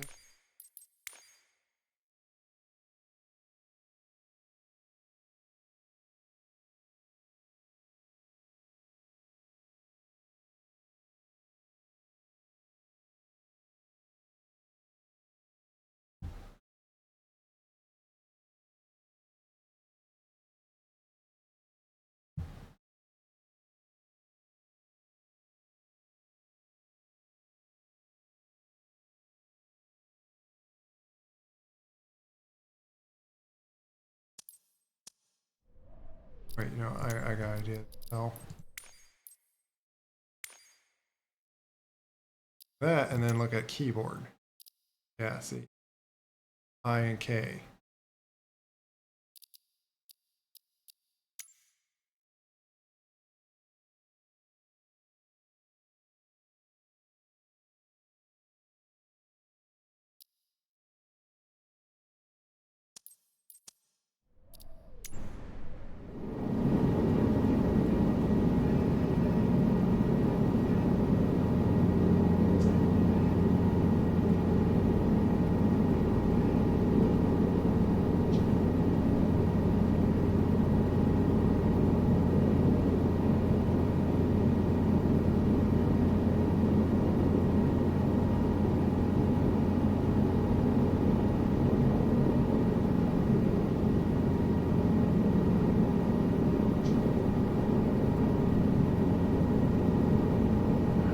Here we are. Let's try some turns now. You see the river is turning right? Try to fly above the river and turn right together with its curve.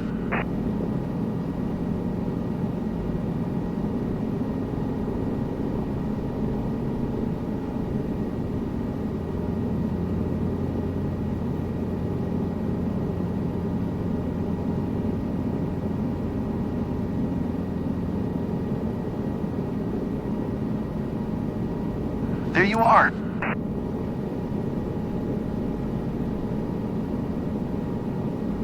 haven't really do much pedals. Now make a sharp left turn following the river line. But this time try to make the turn coordinated. Don't forget to use pedals to avoid any slip and skid, just like in airplanes.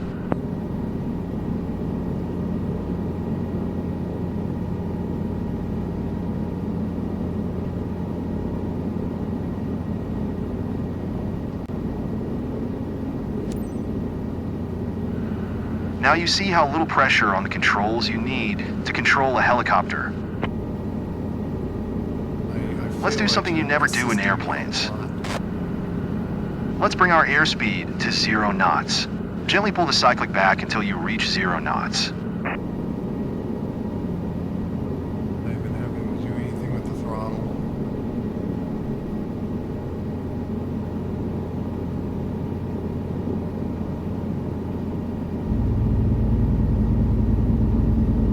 At a certain point, you gotta like suddenly put a lot of throttle because you're like way up here. This is called hovering out of ground effect. Feels interesting for airplane pilots, doesn't it? Keep the cyclic back to maintain 0 knots airspeed. Now try to use your trim to move the neutral position of your cyclic. You can trim the helicopter when you hover, when you climb, or when you are in cruise. This releases the forces on the stick and lets you better feel the controls. Nice! But just when you thought flying helicopters is all easy, I want to admit that currently I'm helping you stabilize our helicopter. You see, since we slowed down, the airflow over the tail is not enough to counteract the helicopter's rotating tendencies anymore. So I keep pushing the right pedal and adjusting our cyclic a little to stabilize our flight. Let me show you what happens when I stop helping you.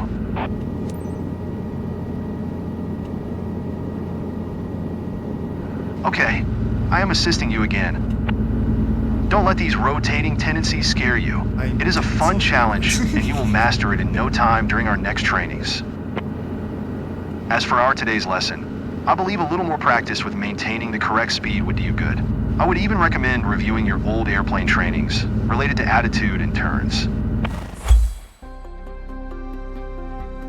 Or what grade you're going to give me. Probably sometime like later I'll figure out on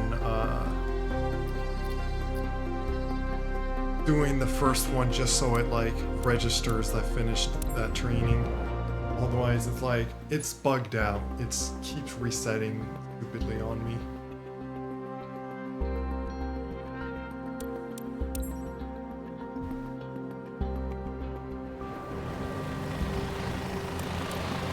Welcome to our first hovering lesson. To hover in ground effect means to maintain a constant position a few feet above the ground. It is not as easy as it sounds. In fact, hovering a helicopter is challenging, a bit like trying to pat your head and rub your stomach at the same time. A helicopter has 3 highly sensitive controls, but at first I will be giving you only one control at a time to handle. Your first control to master will be the collective lever. Remember, it is located on the left side of your seat. The collective controls your height above the ground. We will use it to take off to a hover. When you raise the collective control, the pitch angles of the main rotor blades increase. This increases lift, and the helicopter climbs. When you lower the collective, pitch angles decrease. This decreases lift, so the helicopter descends. Easy, right?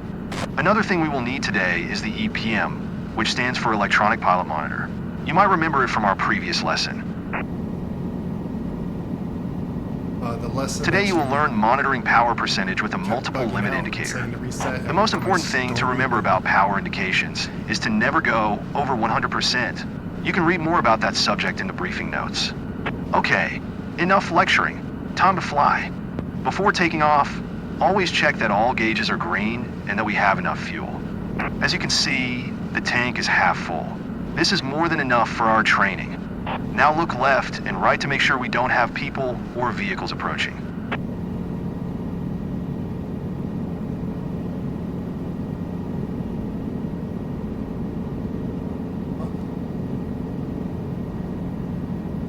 All good, and we are clear to go.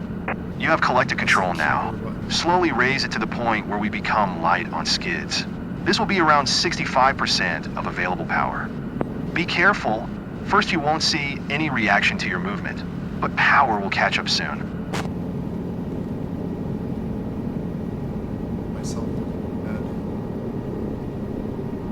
That was a little too strong. Remember, the collective is sensitive and power changes have some inertia. Lower the collective all the way down extremely slowly and try again. You'll get there.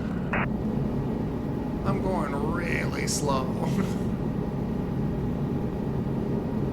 Now move the collective just a little more to get to 2 feet altitude hover. And don't mind us moving laterally. Today I will take care of that.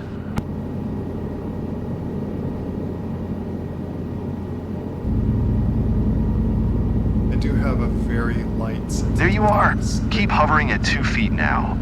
You see, since we are hovering so low, the altimeter will be not useful. Judge your altitude just by looking outside. 2 feet is approximately 1/3 of the length of the Cabri skid. You are higher than 8 feet now. Lower the collective a little to descend. Your instruction's wrong. I was lower. Too low. You are higher than 2 feet now. Lower collective a bit to descend. Oh, he says you're higher than 8 feet. Oh, that is very weird instructions. That throws someone off when they're like thinking 2 feet. And suddenly, oh, you're higher than 8 feet. Remember, the main trick of the hovering challenge is to move the controls as gently as possible. There you are. Keep hovering at 2 feet now.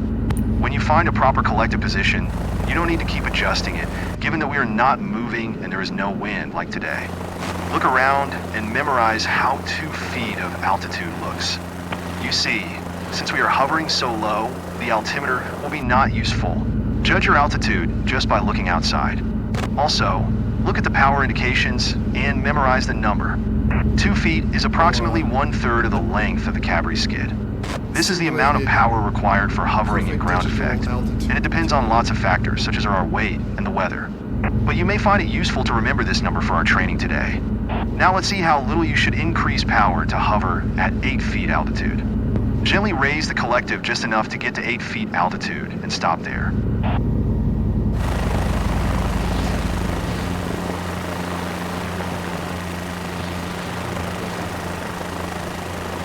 Great. You are getting more and more confident with collective control. Keep hovering at 8 feet while I am talking. Look around and try to remember how 8 feet altitude looks like. It is an important altitude. You should avoid climbing higher when you hover in ground proximity. We will talk about it more in our later trainings, but for now, just remember. If your engine quits when you are higher than 8 feet and you don't have enough airspeed, you won't be able to land safely. So whenever you hover stationary in ground proximity or hover taxi, stay below 8 feet and you will be safe. Now let's go back to a 2-foot hover. Still remember which power indications to aim for?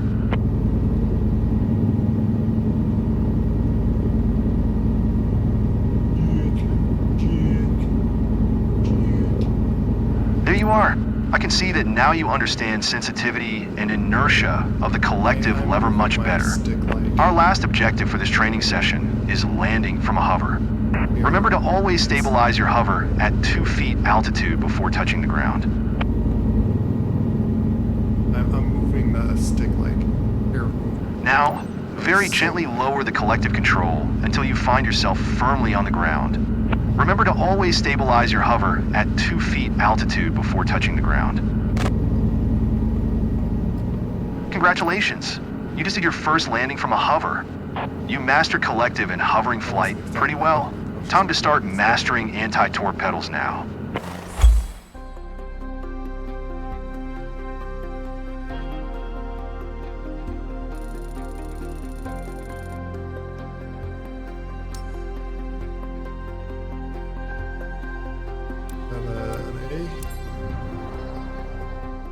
For pedals now. The left and right. Because yeah, you're fighting this big propeller that's wanting to make the helicopter spin the opposite direction because of G-forces, I imagine.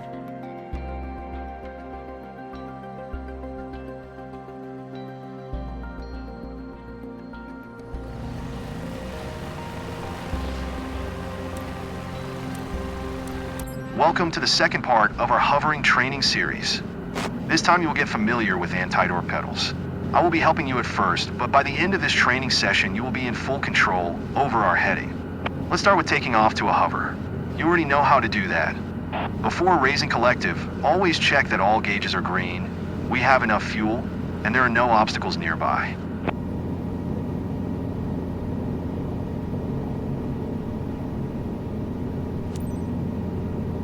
All good.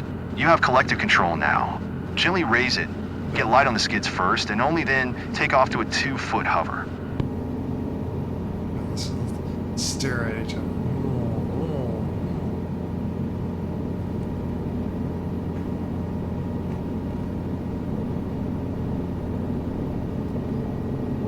Not exactly power.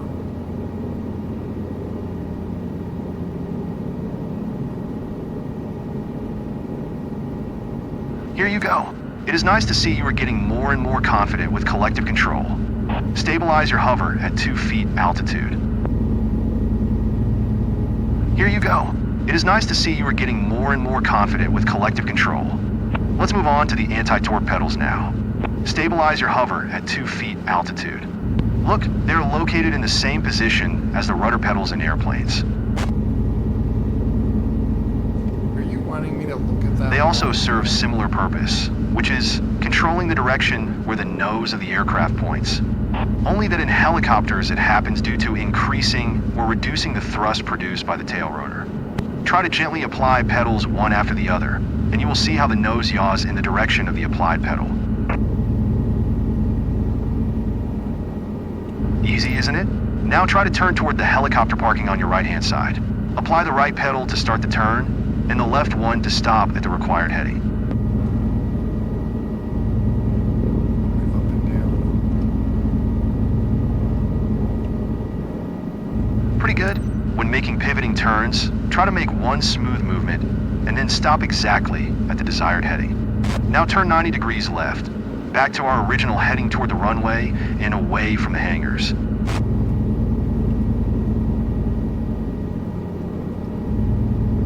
Easy, right?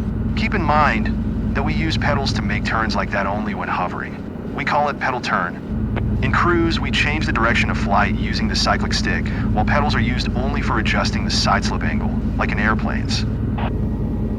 By the way, remember our briefing? There is a torque effect caused by our rotor rotating clockwise, and we use pedals to eliminate this rotating tendency.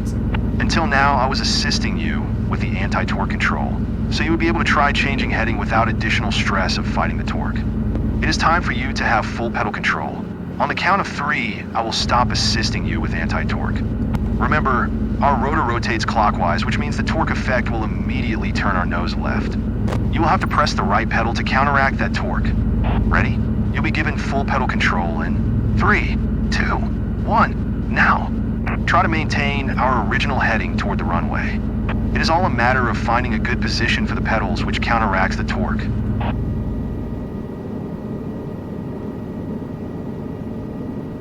Just quite a lot of right pedal, but that is realistically. You're doing good. Now let's turn 90 degrees left, toward the edge of the trees on the left-hand side. Yes, the helicopter will try to turn there itself, as soon as you ease your right pedal pressure. With small, gentle pedals movements, try to keep our nose heading toward the edge of the trees. Basically got to hold down a lot on right pedal. Good. You are getting better and better. Let's now slowly turn right all the way to the helicopter parking, which is behind our back now.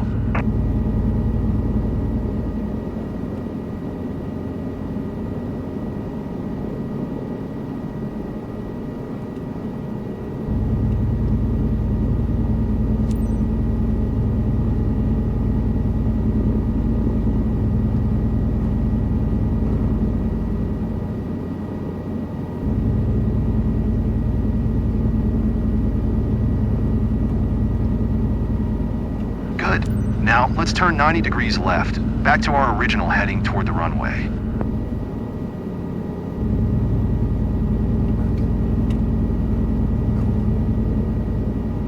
This is just pedals and wobble. Super. Now you know how to change and maintain heading with anti-torque pedals, as well as how to counteract the torque. I will now let you perform a little more advanced landing than last time. You will have control of both collective and pedals in the same time. First, fully stabilize your hover at 2 feet altitude.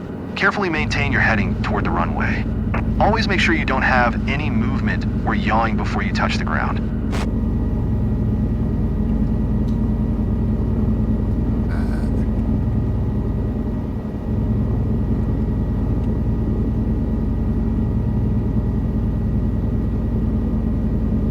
Resetting.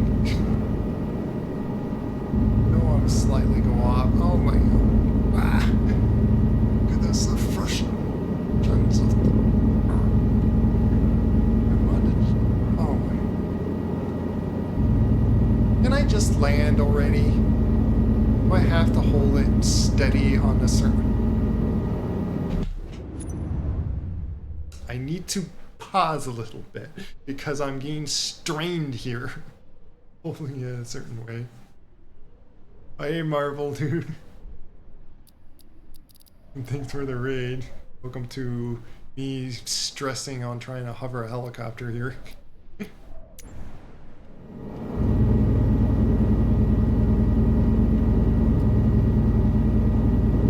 Just want to hover at least.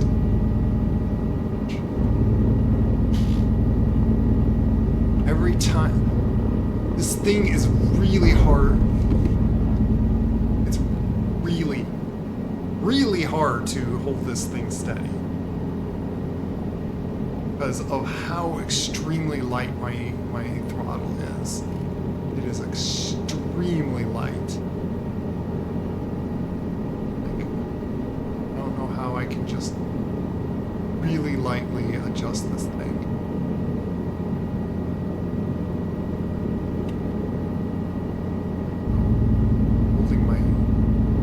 Holding in a very odd.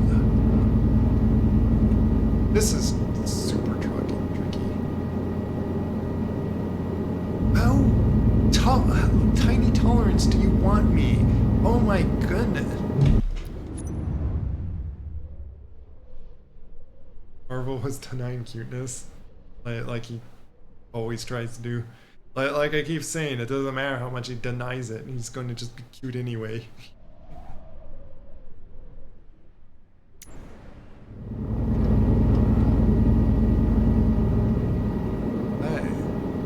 I just want to end this already, and it's wanting me to be on a hair of a feet altitude, which is enormously difficult because go a little too low. Oh, no, that's too much. Oh, go a little too high. Oh, too low. Reset. You know what? I'm going to just pay attention to that. I don't care that I'm spinning. Again, let me just hold 2 feet altitude, please. I don't care that I'm spinning. There it goes again.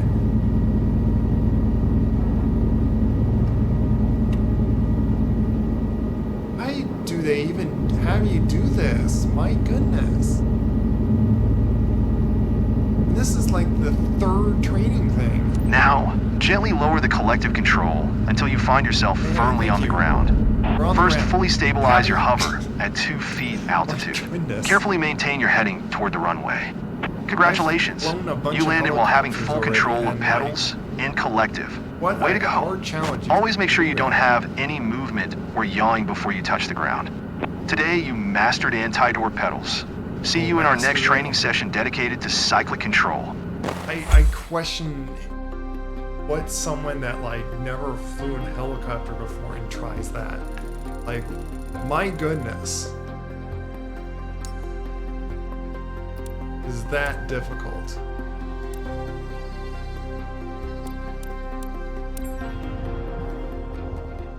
And it's cycling.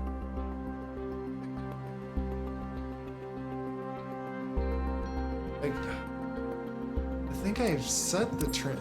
Like, I don't know what trim it, like, exactly it means. Like, which trim and stuff.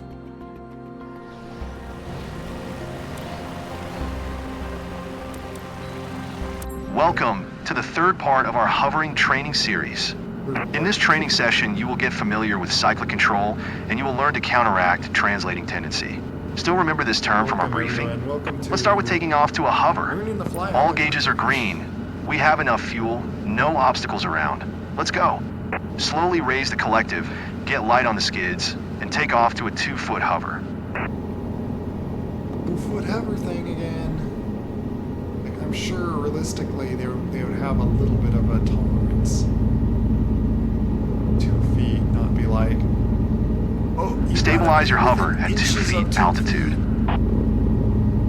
That's what he said there because I was talking. Here we are. You probably realize that I am now helping you with anti-torque pedal control.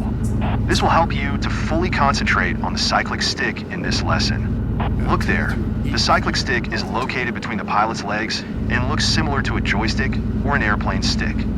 By moving the cyclic forward, backward, right or left, we tilt the main rotor disc in a chosen direction and subsequently move there. We also use cyclic to counteract left drift caused by translating tendency. You don't feel the drift now because I'm helping you to fight it. I will let you master hovering movements first before you face the drift. Now use pedals and turn the nose of the helicopter toward the helicopter parking on your right-hand side. Assisting quite a bit of it. Slowly ease the cyclic forward to get our helicopter moving. Establish a walking pace over the ground. The trick here is to move very slowly with the speed of a brisk walk. You have to do like arch.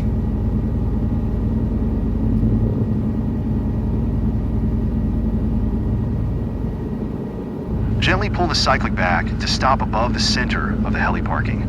Good. Don't let the cyclic go. Keep making tiny corrections to maintain position over the center of the parking. Now make a pedal turn 90 degrees left, pointing your nose toward the runway again.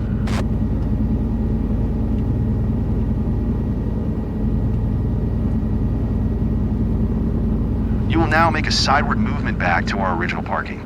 Keep pointing the helicopter toward the runway, but look left in the direction you are taxiing. Remember to move at a walking pace.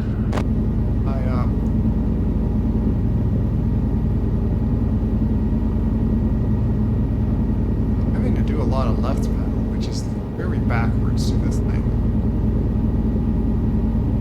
Yeah, like left for some reason, which that is actually hard to fly like that.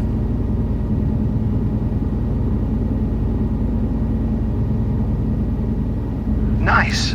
Now keep hovering over the center of the parking while I'm talking. Remember how I was helping you to fight the drift? On the count of 3, I will stop assisting you, and you will have full control of the cyclic. Be ready to experience a left tail rotor drift and apply cyclic accordingly to stay over this parking circle. Ready? Prepare to push the cyclic slightly to the right. 3, 2, 1. Your control. Remember, all inputs should be small and quick. You need to make frequent control inputs and corrections just to stay over one spot.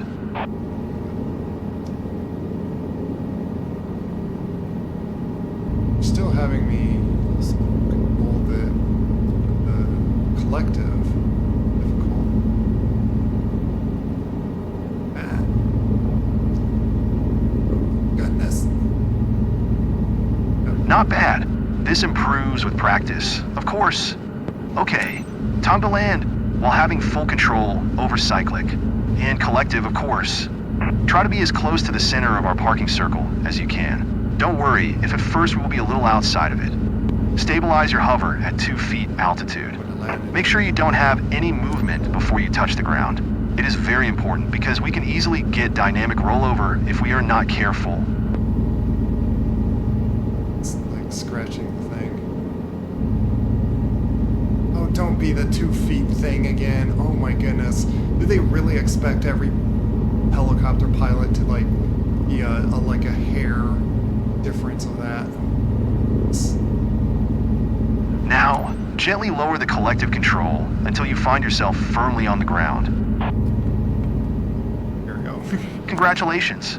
You landed while having full control on cyclic and collective. Way to go. I would recommend you to spend a little more time practicing cyclic control before you move to the next lesson.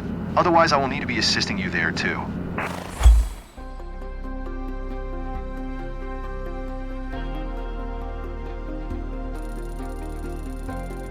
B, whatever.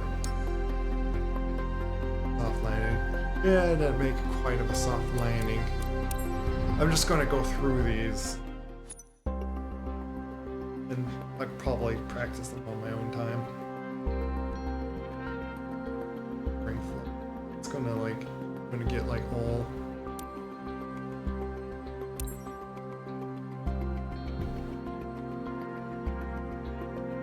Guessing it's gonna like you do that silly 2 feet hovering. Welcome to our final hovering lesson, which will bring together collective, cyclic, and pedal skills you've learned before. It is challenging, but you will find it easier and easier with practice. I will assist you with torque and drift counteraction at first, but step by step you will have full control, and by the end of the training you will be hovering all on your own. Okay, ready? All gauges are green. We have enough fuel, and we are clear to go. Using collective, get light on the skids first, and then take off to a 2-foot hover.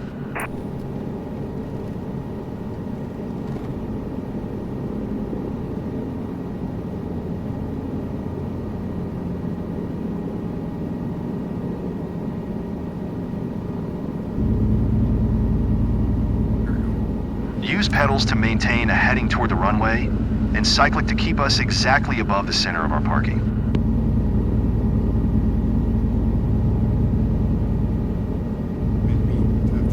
That 2 feet thing. Here you go. Remember how we were practicing pedal control and counteracting the torque? On the count of 3, I will stop applying right pedal and helping you to counteract the rotating tendency. Make sure to maintain the heading toward the runway by using pedals. 3, 2, 1, go. Pedal control is fully yours now. Just maintain the heading for a few seconds.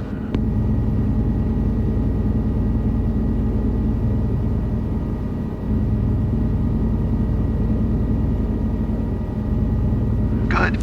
You work well with the torque effect. Now let's add the translating tendency. On the count of 3, I will stop applying right cyclic, and I will let you counteract the drift by yourself. Try to stay above our parking circle. And of course, don't forget to maintain the heading. 3, 2, 1, go. You have full control on the helicopter, and you are hovering all by yourself. That's the thing, is like switching controls while I'm hovering is really throws you off. Now I'm like, Helicopters are generally dynamically unstable, so you should never stop making small corrections. Use cyclic to move and eliminate drift in the horizontal plane. Use collective to maintain desired altitude. Use pedals to control nose direction or heading. The interaction of these controls makes learning to hover difficult, but so exciting.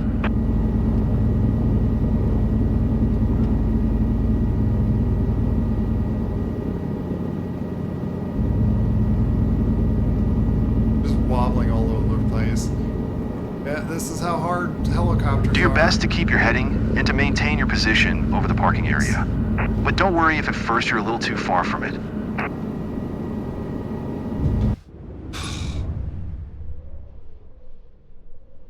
Man, I don't know what they expect.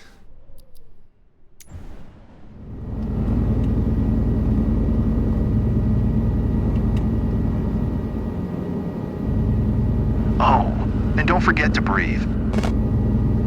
Oh yeah, that's... Man, I'm just getting worse and worse. What is going on here? Hold steady.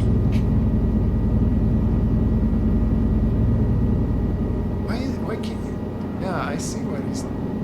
Like... Nice. Next time you will do even better.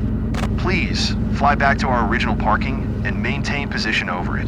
I'll try. Oh my goodness.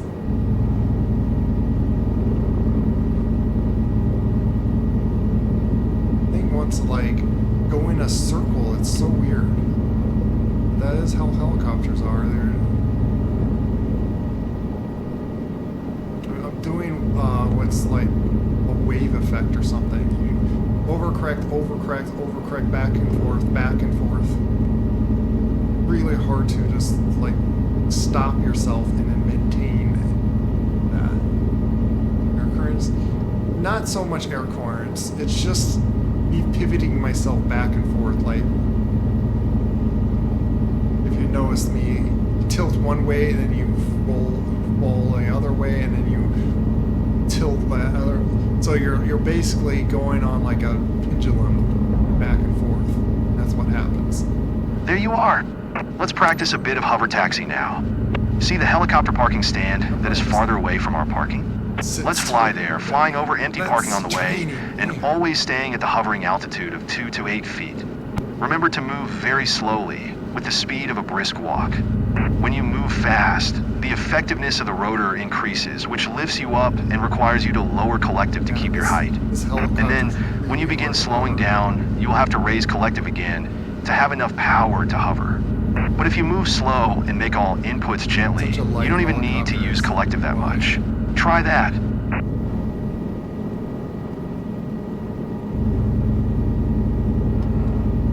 Stop it. Oh my goodness. Yeah, hovering helicopters is the hardest thing to do. And I don't know why. It's like the first thing they train you on. Like,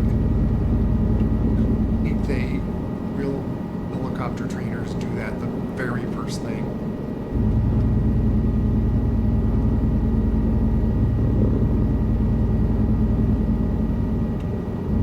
I'm just fighting myself just to get over here. Forget about a brisk walk. I'm just trying to get over here.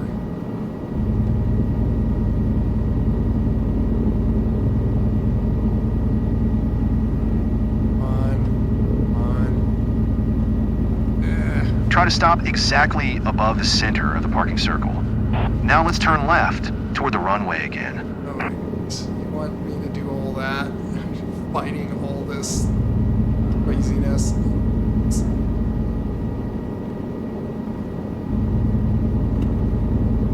You did it.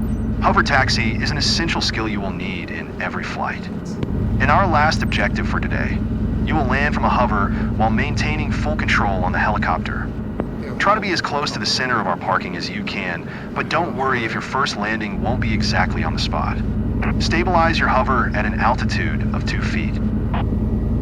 Make sure you don't have any movement or yawing before you touch the ground. Wants me to land.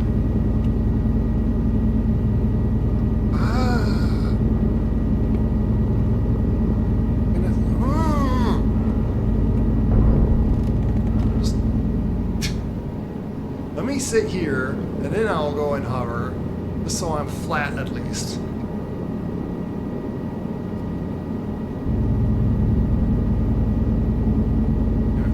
I seriously did not maintain that over there. I don't know what you expect of someone that's like a beginner, basically. Which is funny that like I've spent a good amount of hours trying to fly helicopters like in DCS and simulators before. Now, gently lower the collective control until you find yourself firmly on the ground.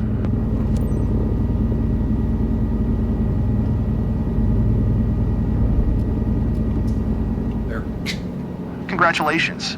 You just did hovering and landing from a hover all on your own. Hovering is the most challenging part of flying a helicopter. Yeah. Don't worry if it feels hard at first. Feel free to repeat our hovering training if you want to complete it without my assistance. Otherwise, we can proceed to the next lessons where I can assist you while we are covering other topics until you get more confident with hovering.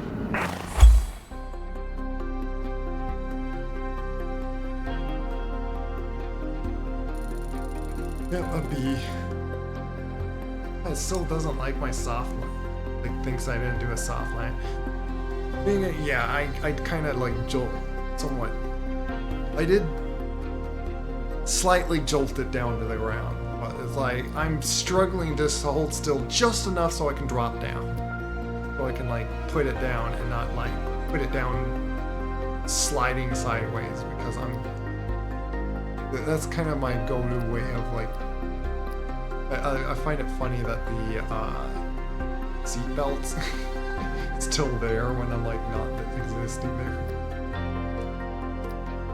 Go to training. Yeah, see, it's like B-A-A-A-B-B.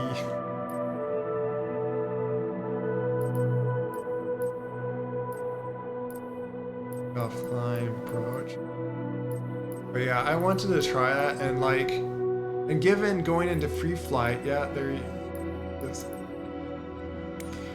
I feel like I want to try this one more time. See if it's going to like do it for us. Otherwise, it really bugs out on this thing. Welcome to the beginning of your rotorcraft journey and our first helicopter lesson. My name is Paul Martin, and I will be your flight instructor. I must say, it is a very beautiful time of the year to begin your helicopter trainings at Grenoble-Versoud Aerodrome.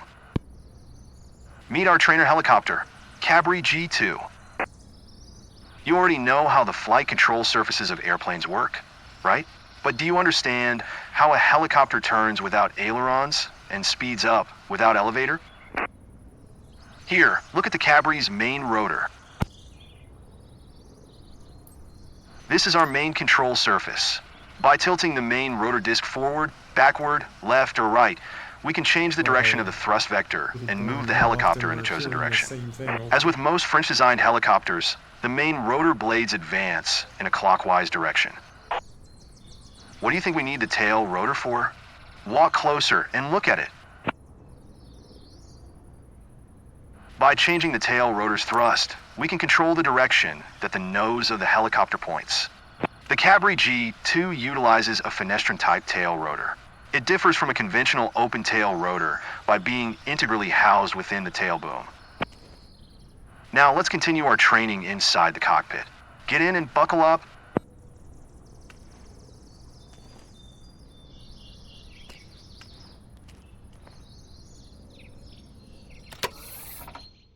Welcome aboard. Don't be surprised that you're sitting on the right side. Unlike in airplanes, pilots typically sit on the right seat in helicopters. Now, let's make you familiar with the Cabre's flight controls. Look here, this is what we call the collective lever, or simply collective.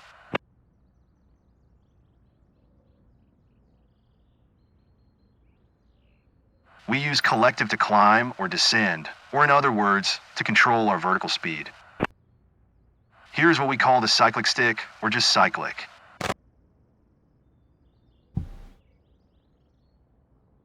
It looks similar to the airplane's stick, doesn't it? It behaves very similarly too, at least in a forward flight. Left or right inputs cause the helicopter to roll into a turn, and forward and back inputs change the pitch attitude. On the top of the cyclic stick, you can see a cyclic trim knob. The Cabre uses a dual-axis electric trim, allows you to completely release the static forces in flight, both longitudinal and lateral. And finally, the anti-torque pedals, located in the same place as the rudder pedals in an airplane. They serve a similar purpose, controlling the direction that the nose of the aircraft points. In a hover flight, they help you to control yaw and heading, but in forward flight, they serve the same purpose as in airplanes, adjusting the side slip angle. Sounds pretty easy so far, isn't it? Let's have a look at the instrument panel. I'm sure you have already spotted what we call the six-pack. 6 primary instruments all airplanes also have. Look at the altimeter, for instance. As you see, the ground elevation here is around 720 feet. An interesting fact related to altitudes. In forward flight, a helicopter can fly much higher than when it's hovering. After our hovering training, you will understand why it's like that. Now look at the airspeed indicator. What can we learn just by looking at it? You can see right away that the indications start from 20 knots. The caution range lasts up to 45 knots, and you should never exceed 130 knots airspeed. Why should we be cautious when flying slow? I will show why in our next training. Now, would you please look at the vertical speed indicator? It is very important to monitor VSI, especially on descent. If you descend faster than 300 feet per minute at low airspeed, you may settle your helicopter into its own downwash. This is called a vortex ring state, and it is an emergency situation you will eventually learn to deal with. But for now, simply get used to monitoring your VSI, just like you monitor altitude, airspeed, and engine parameters. Another thing to remember while flying is to keep the fuselage in the correct streamline position. For that, we monitor the turn coordinator ball, just like we do in airplanes. Or the more sensitive indicator, the yaw string, just like we do in gliders. Just to see if that's The ball and the yaw string should be kept in the center. We won't use other classic instruments much in our trainings, because we will That's the mostly yaw fly string, by visual okay. references. However, That's you do the need to know about the show ep1, which which we're stands gonna for electronic pilot monitor. Let's start the engine and avionics to see it running. So it says start the engine. I'm going to just wait a few seconds, minute, staring at you.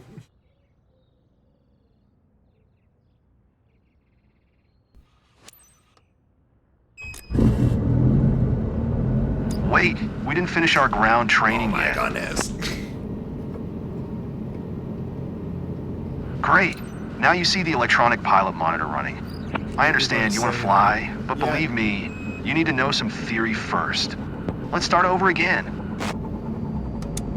That is Welcome such aboard. a stinking Don't be surprised that stupid you're bug. sitting on the right They need side. to fix that. Unlike in airplanes, pilots I typically think sit I'm on the gonna right be seat in foreverly stuck in helicopters. this. And now it's just showing Now, let's make you familiar with the Cabre's flight that. Now he has controls. to over-explain, explain Look all here, the things this is what we again. call the collective lever, or simply collective. We use collective to climb or I'll descend, or Try in other this one words, more to time. control Maybe our doing vertical speed. resetting like this is going to be Here's what enough we to, call the cyclic stick, or just we'll cyclic. see. It looks similar to the airplane's stick, doesn't it? It behaves very Otherwise, similarly I give too, up. at least in a forward flight. I give up until Left they or patch right this. inputs cause the helicopter I to seriously roll into a cannot turn, finish this and forward and back mission. inputs change the pitch attitude. All because of that. On the that top of the dumbness. cyclic stick, you can see a cyclic trim knob. The Cabre uses a dual-axis We- electric we trim, heard this allows you to explanation completely like 5 release the times static already. forces in flight, both longitudinal and lateral. I'm trying to just get so And it finally, registers that the anti-torque pedals, gone located through in all the same this. place as the rudder pedals in an airplane.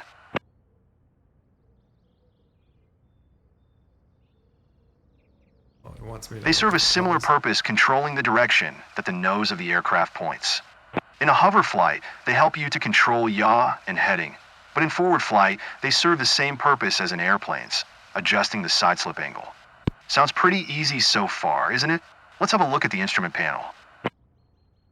I'm sure you have already spotted what we call the six-pack.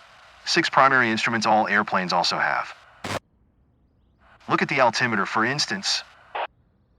As you see, the ground elevation here is around 720 feet. An interesting fact related to altitudes. In forward flight, a helicopter can fly much higher than when it's hovering. After our hovering training, you will understand why it's like that. Now look at the airspeed indicator. What can we learn just by looking at it? You can see right away that the indications start from 20 knots. The caution range lasts up to 45 knots, and you should never exceed 130 knots airspeed. Why should we be cautious when flying slow? I will show why in our next training. Now, would you please look at the vertical speed indicator?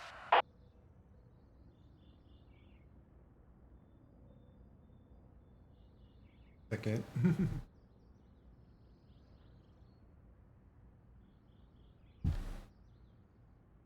It is very important to monitor VSI, especially on descent.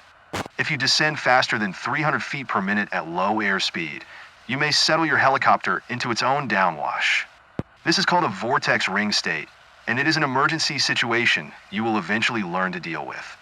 But for now, simply get used to monitoring your VSI, just like you monitor altitude, airspeed, and engine parameters. Another thing to remember while flying is to keep the fuselage in the correct streamline position. For that, we monitor the turn coordinator ball, just like we do in airplanes, or the more sensitive indicator, the yaw string, just like we do in gliders.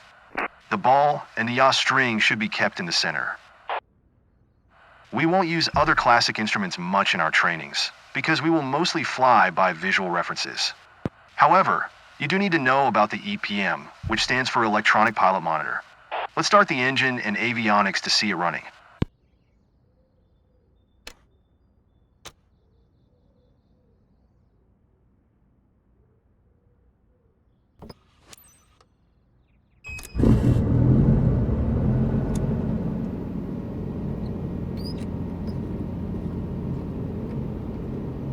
Great!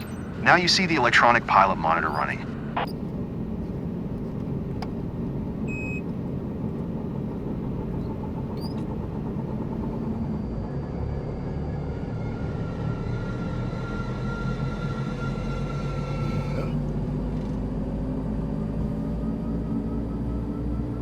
Looking at it, looking at it. And see, and then it bugs out on this.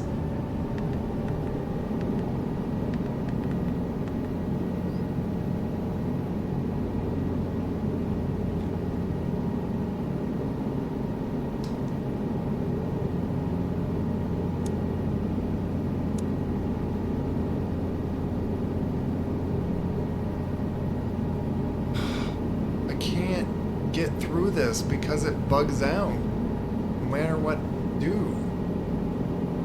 When it resets, then it at least lets me get through it. But when I go... Yeah. I don't know how Laughing possibly got it to work. For me, it's not. It's totally not working for me. So I give up.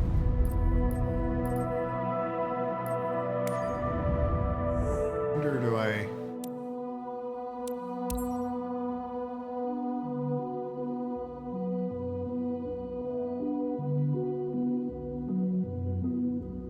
Here.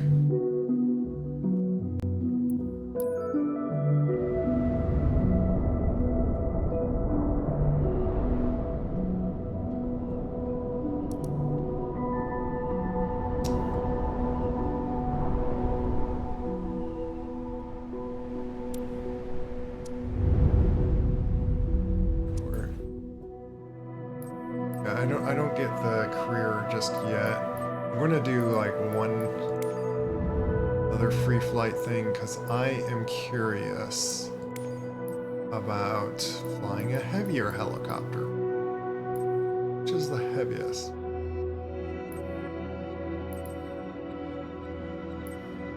Like, This might actually be a little more stable because of like, see how like tall this is?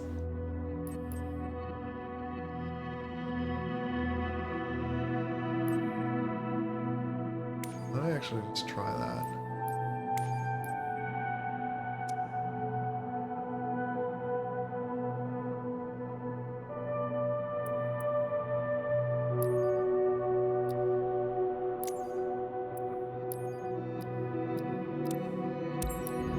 Just set departure and just fly now. I don't want to take too much time. Settings and stuff.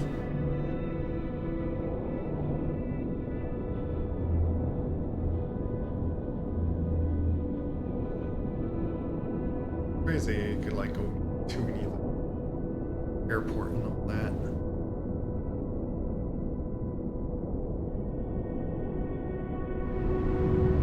And now that I took the spring off of it, the thing is now if I want to go in DCS, I gotta put the spring back, or not DCS, but I want to go into Star Citizen, I gotta put that spring back on.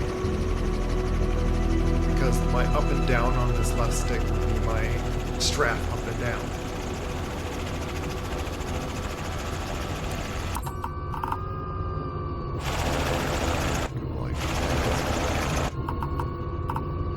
But I need a like lock to communicate.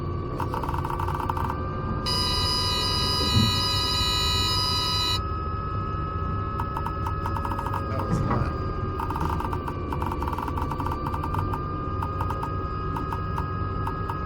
This is opposite. This is the left pedal. The propellers spin the other direction, and this is so hard to hover.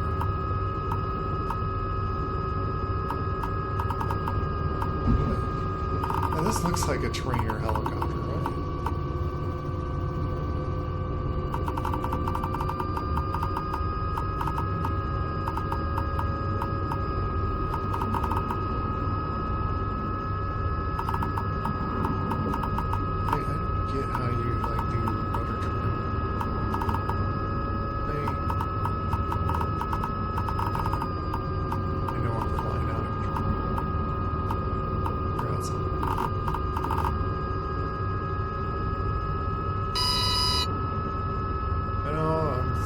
Stress on the thing.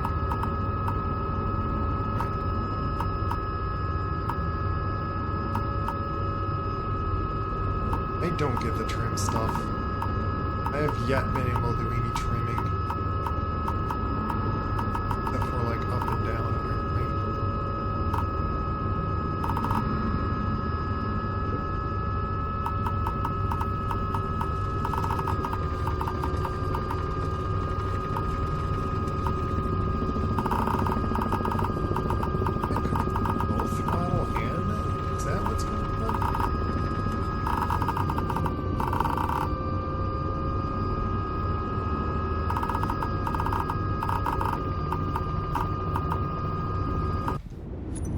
See something. Is that what's going on?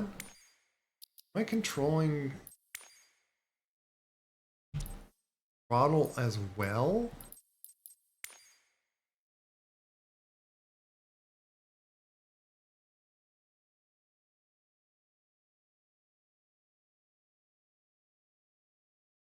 Oh.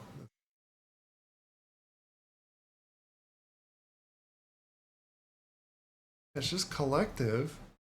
Left of axis, that's, why is it, I think they have their controls not proper on this.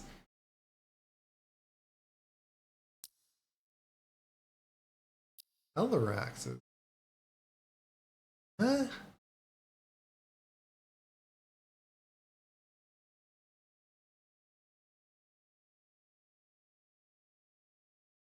So, put that on the slider. I want to see.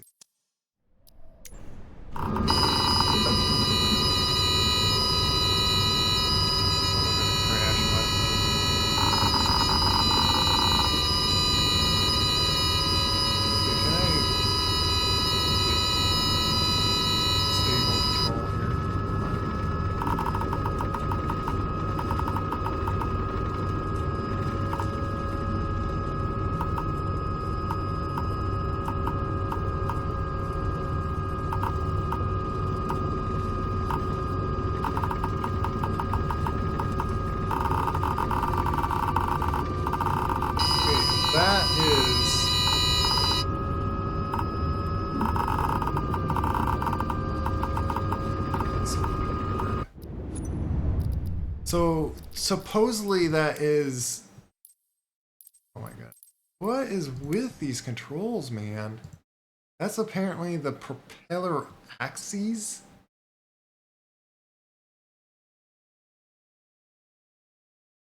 Lever. I don't know. Really makes no sense. I don't think they know what helicopters are. It almost was feeling like collective. They well, that's a weird thing. They have the guy explain. Confusing. Ah.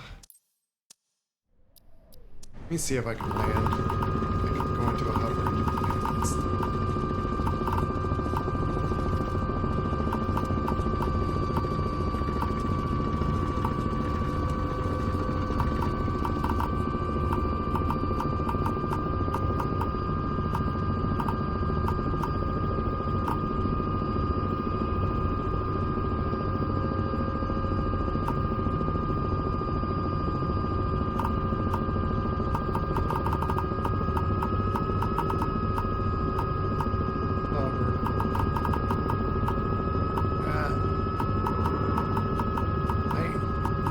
Possibly be smooth on that.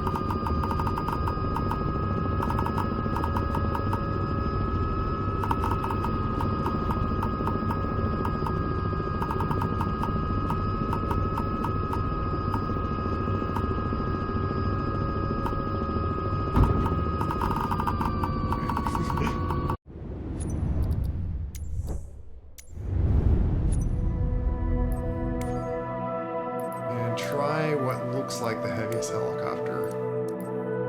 Oh, doesn't it show? It shows.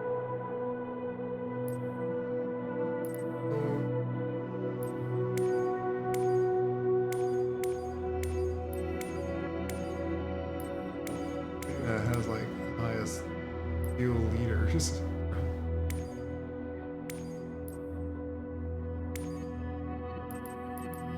I don't know.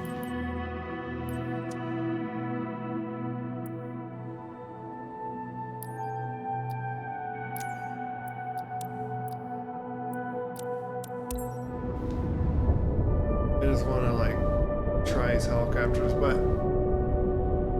I'm gonna just raid out here.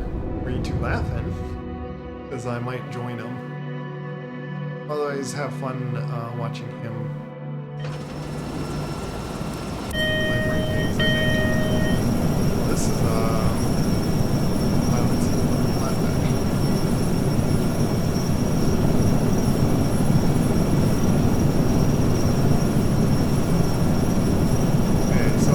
Bigger, is it easier?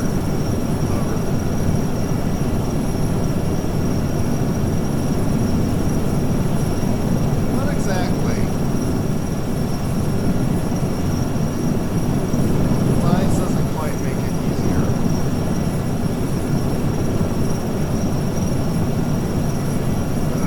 Just like these pedal. I just might have to like. Maybe having too any curve is throwing off for the pedals.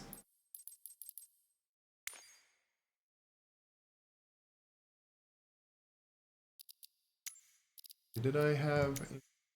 Yeah, I do have some. Let me try going back to just not having sensitivity change.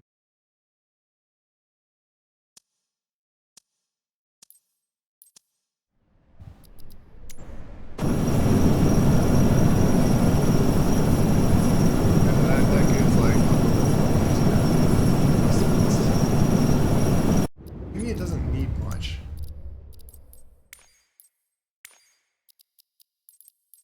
But it's where like I could just mess back and forth all like hours.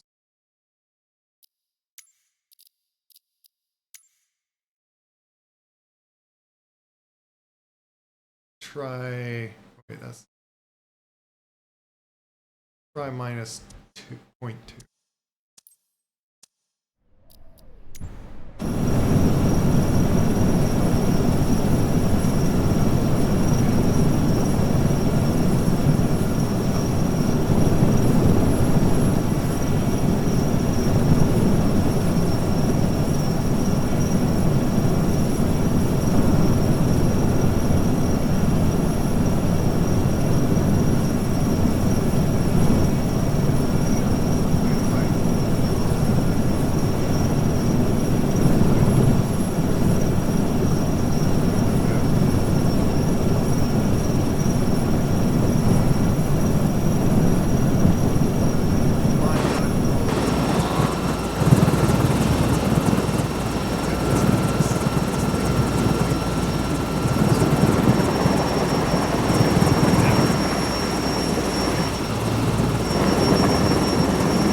that's enough messing around. I have no idea how I fly that thing. I'm doing a very bad job. I don't know. Things are kind of weird. You know what, before I end, I do need to do a little test to just make sure I could fly a plane normally.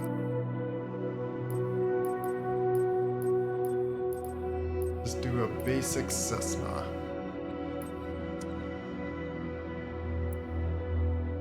Set this as departure and just go.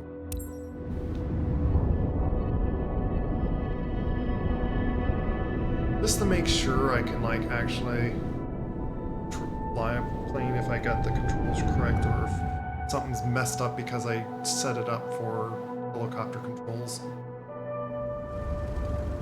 Calcutta Tower Cessna Victor Tango. Foxtrot Tango Echo at runway 19 left ready for departure, departing straight out. Yeah, see, no throttle.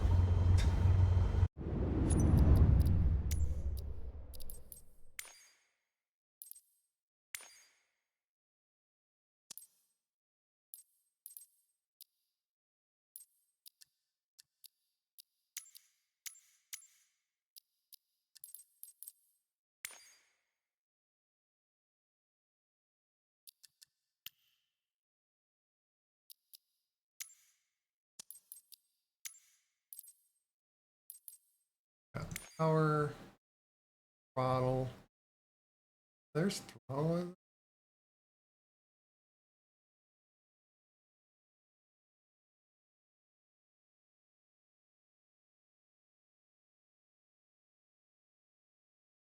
That button.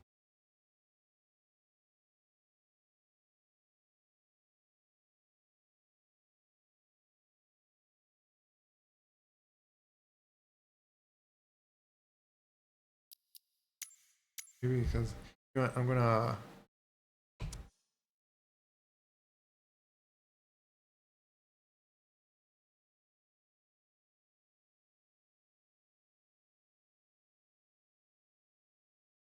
It is.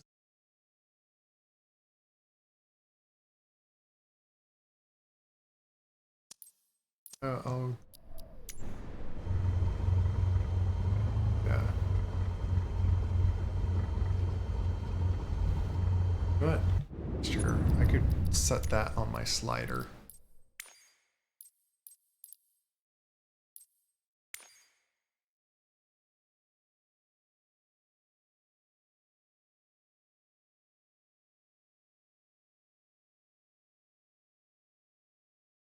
Taxi.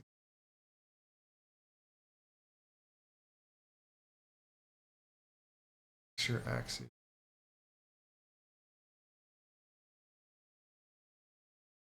That.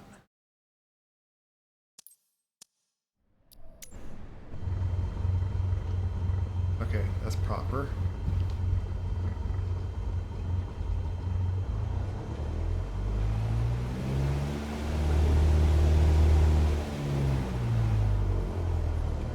Full.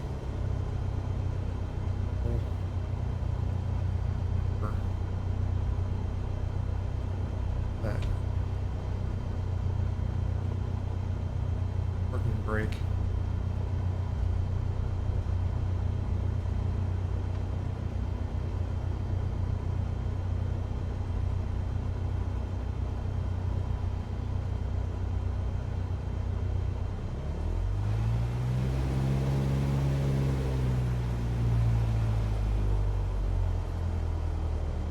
Parking brake. Full plus. What button is that? Control what? Control minus? Control enter? Control this button? What button is that? Like underscore something, but like that doesn't look like an underscore. Such a weird button. What do you... Don't get it. What button are you talking about? Disengage, brake, press, control, blah. Control plus blah. I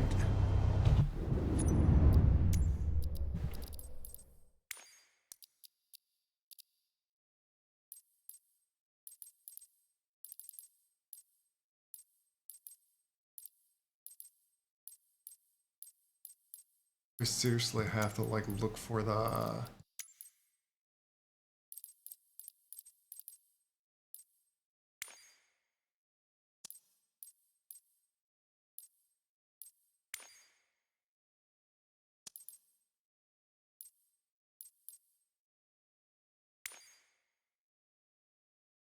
parking brake. What is that button? Otherwise, if anything, I'm going to just set it to a button on this. Toggle parking. There.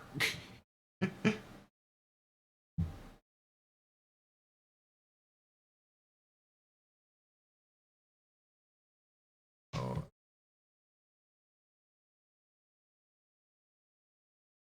do that button. But I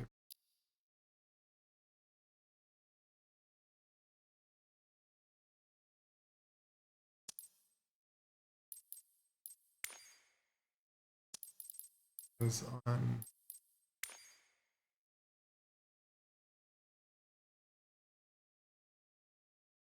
Oh, uh,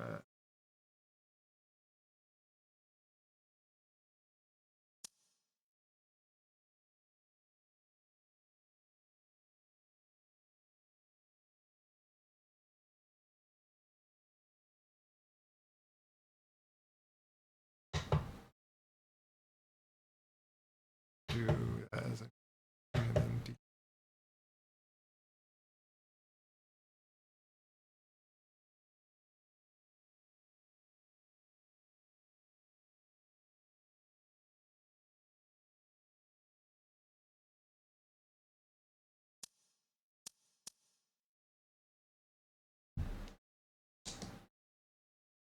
on.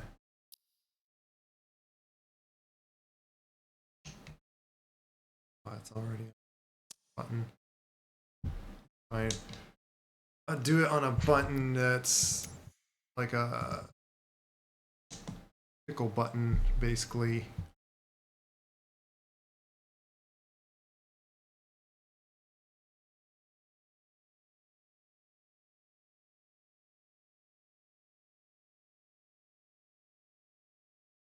Until I figure out like what's the bit.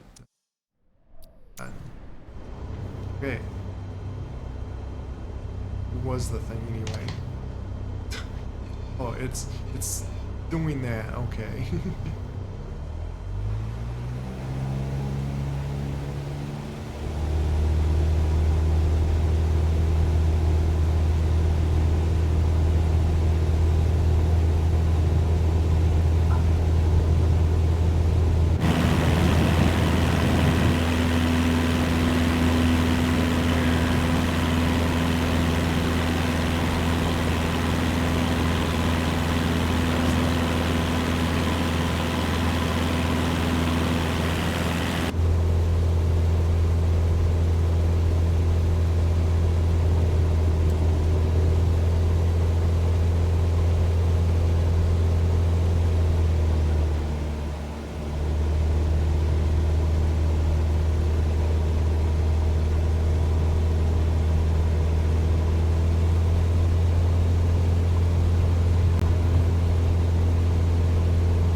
set at all.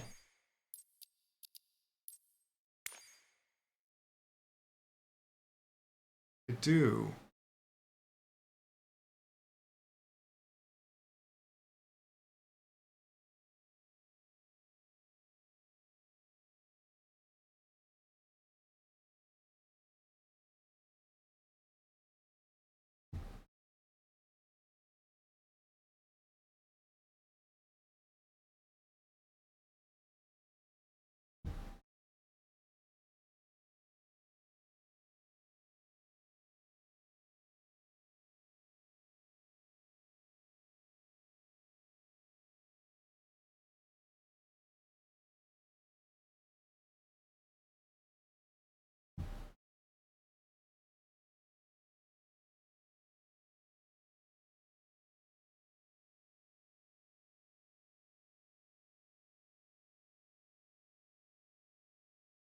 I wanted to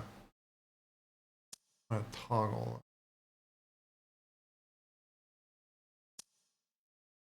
a button that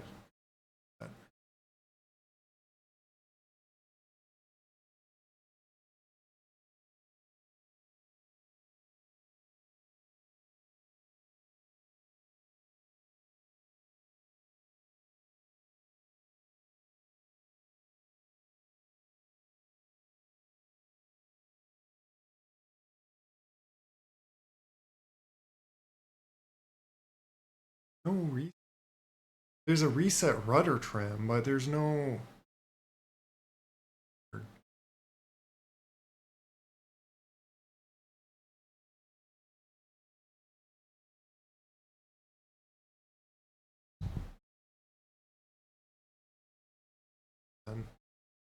toggle those.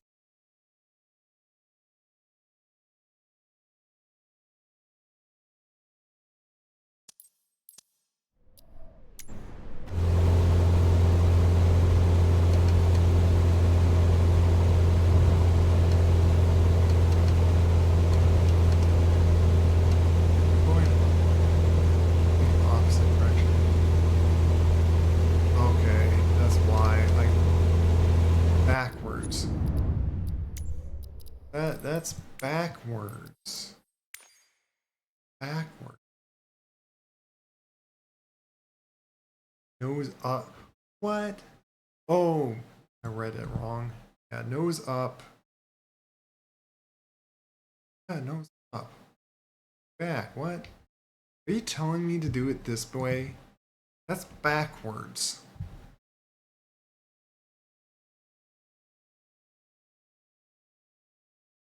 What? I'm using my brain right now.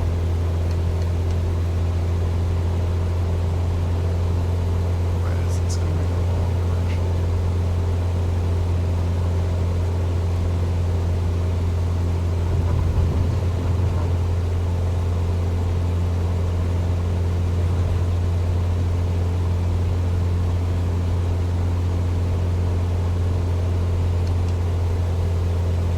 Let's take a pass that one.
That's backwards, man. So bad. Words.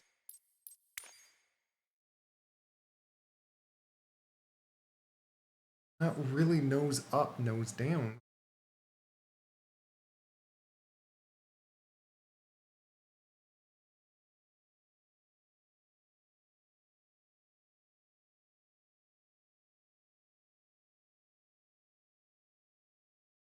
We'll have it like that for now because that's how my brain's working right now. Push down, go down, us. Back.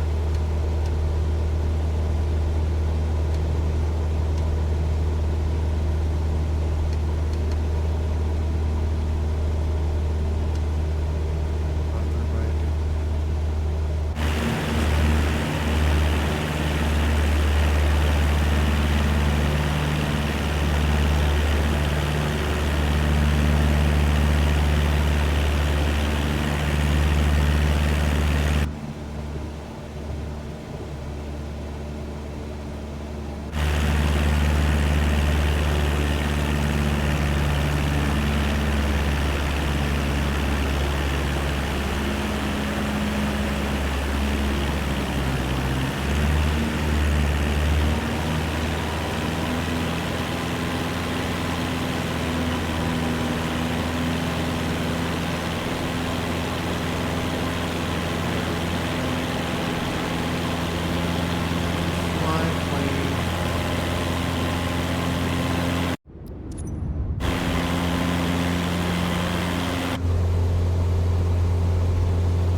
Setting a button to up.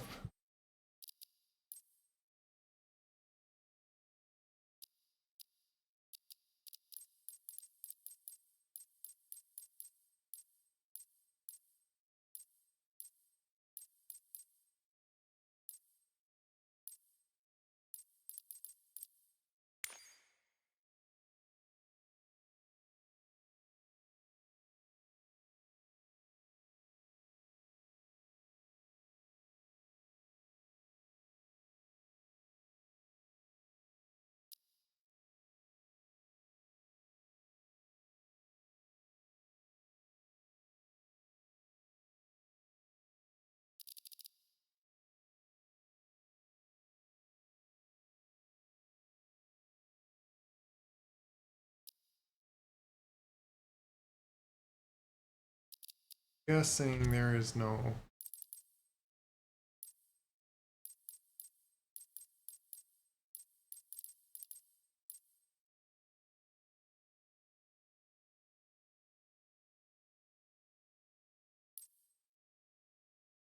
That hot air balloon that just did 300 knots past the airport. Tail Amber, Foxtrot, X-ray. Crazy stuff.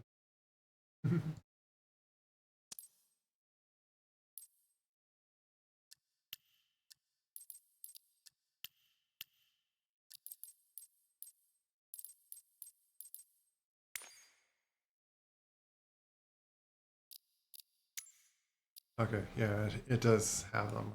Right. Left brake axis.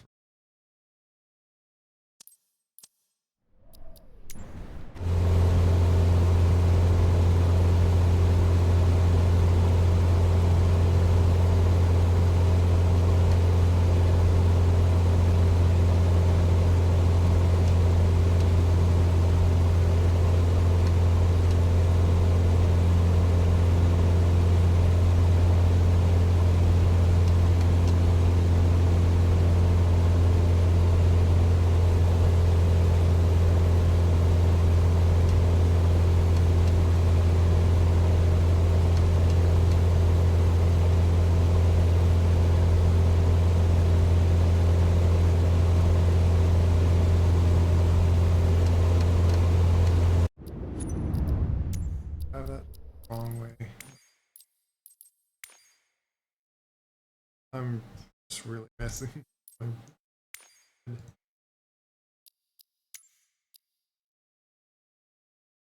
Yeah.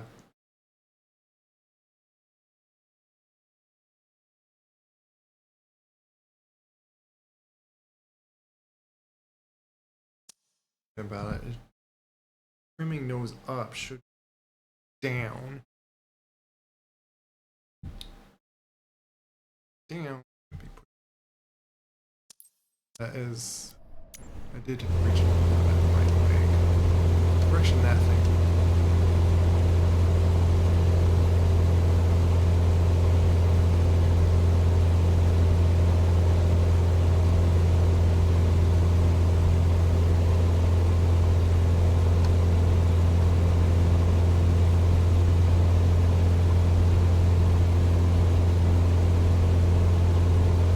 This might put that as like a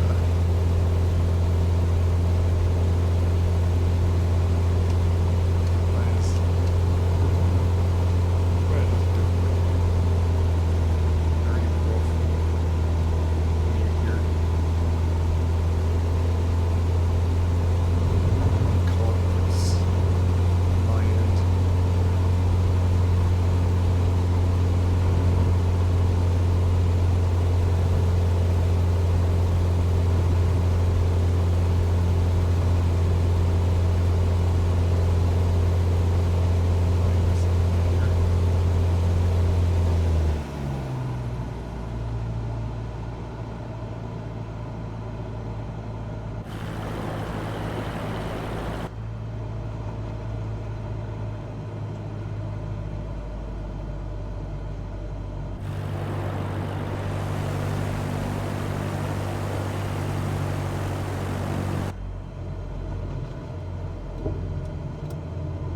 Flaps on.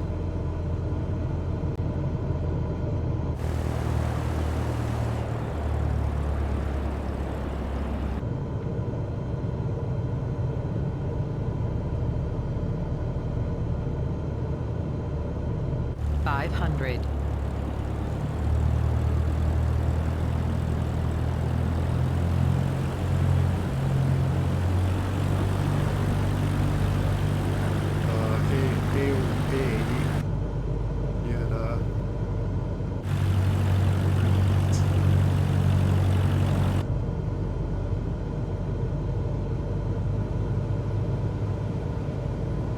You just glide down.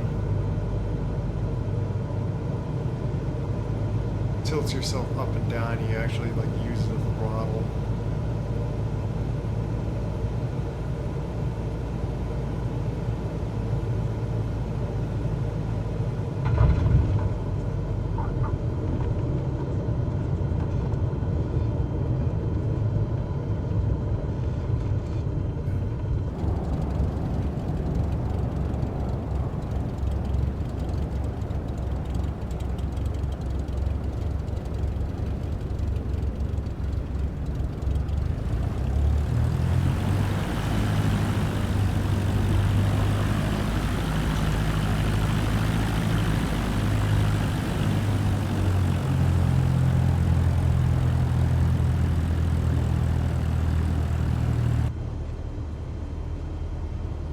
Okay. I feel like I could fly things like much easier and better than just TCS, but it's probably because I'm used to it.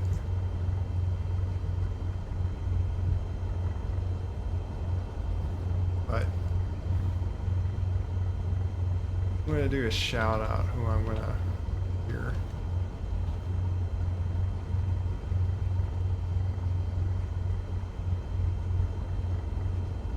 He can be, it's called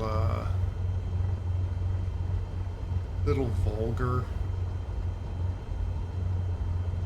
Like he is a rated mature stream, so sometimes I like some just do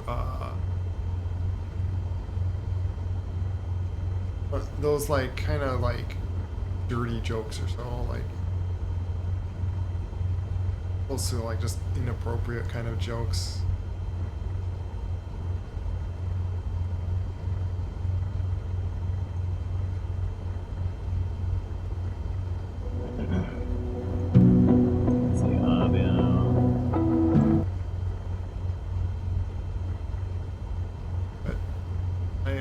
to raid him because I might join him as if he's up to doing more. Otherwise, that's at least what I wanted to like quickly mess with in my own streaming on Microsoft Flight Simulator. I might just at times go to just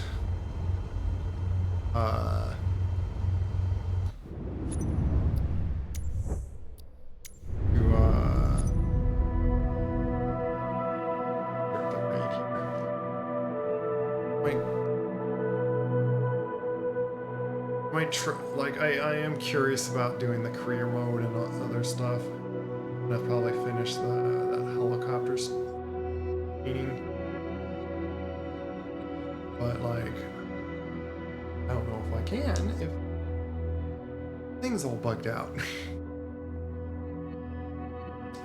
And I definitely want to like let because Laughing was having just as much trouble like I was and thinking it was like a bug or something happening or because he tried then like free flight and I was like, oh, this well have the assistance turned on because yeah, helicopters are that difficult to hover, go all over the place with them.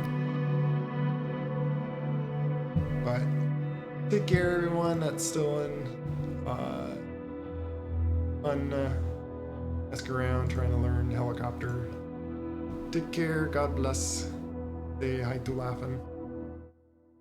You wish, guys. Care.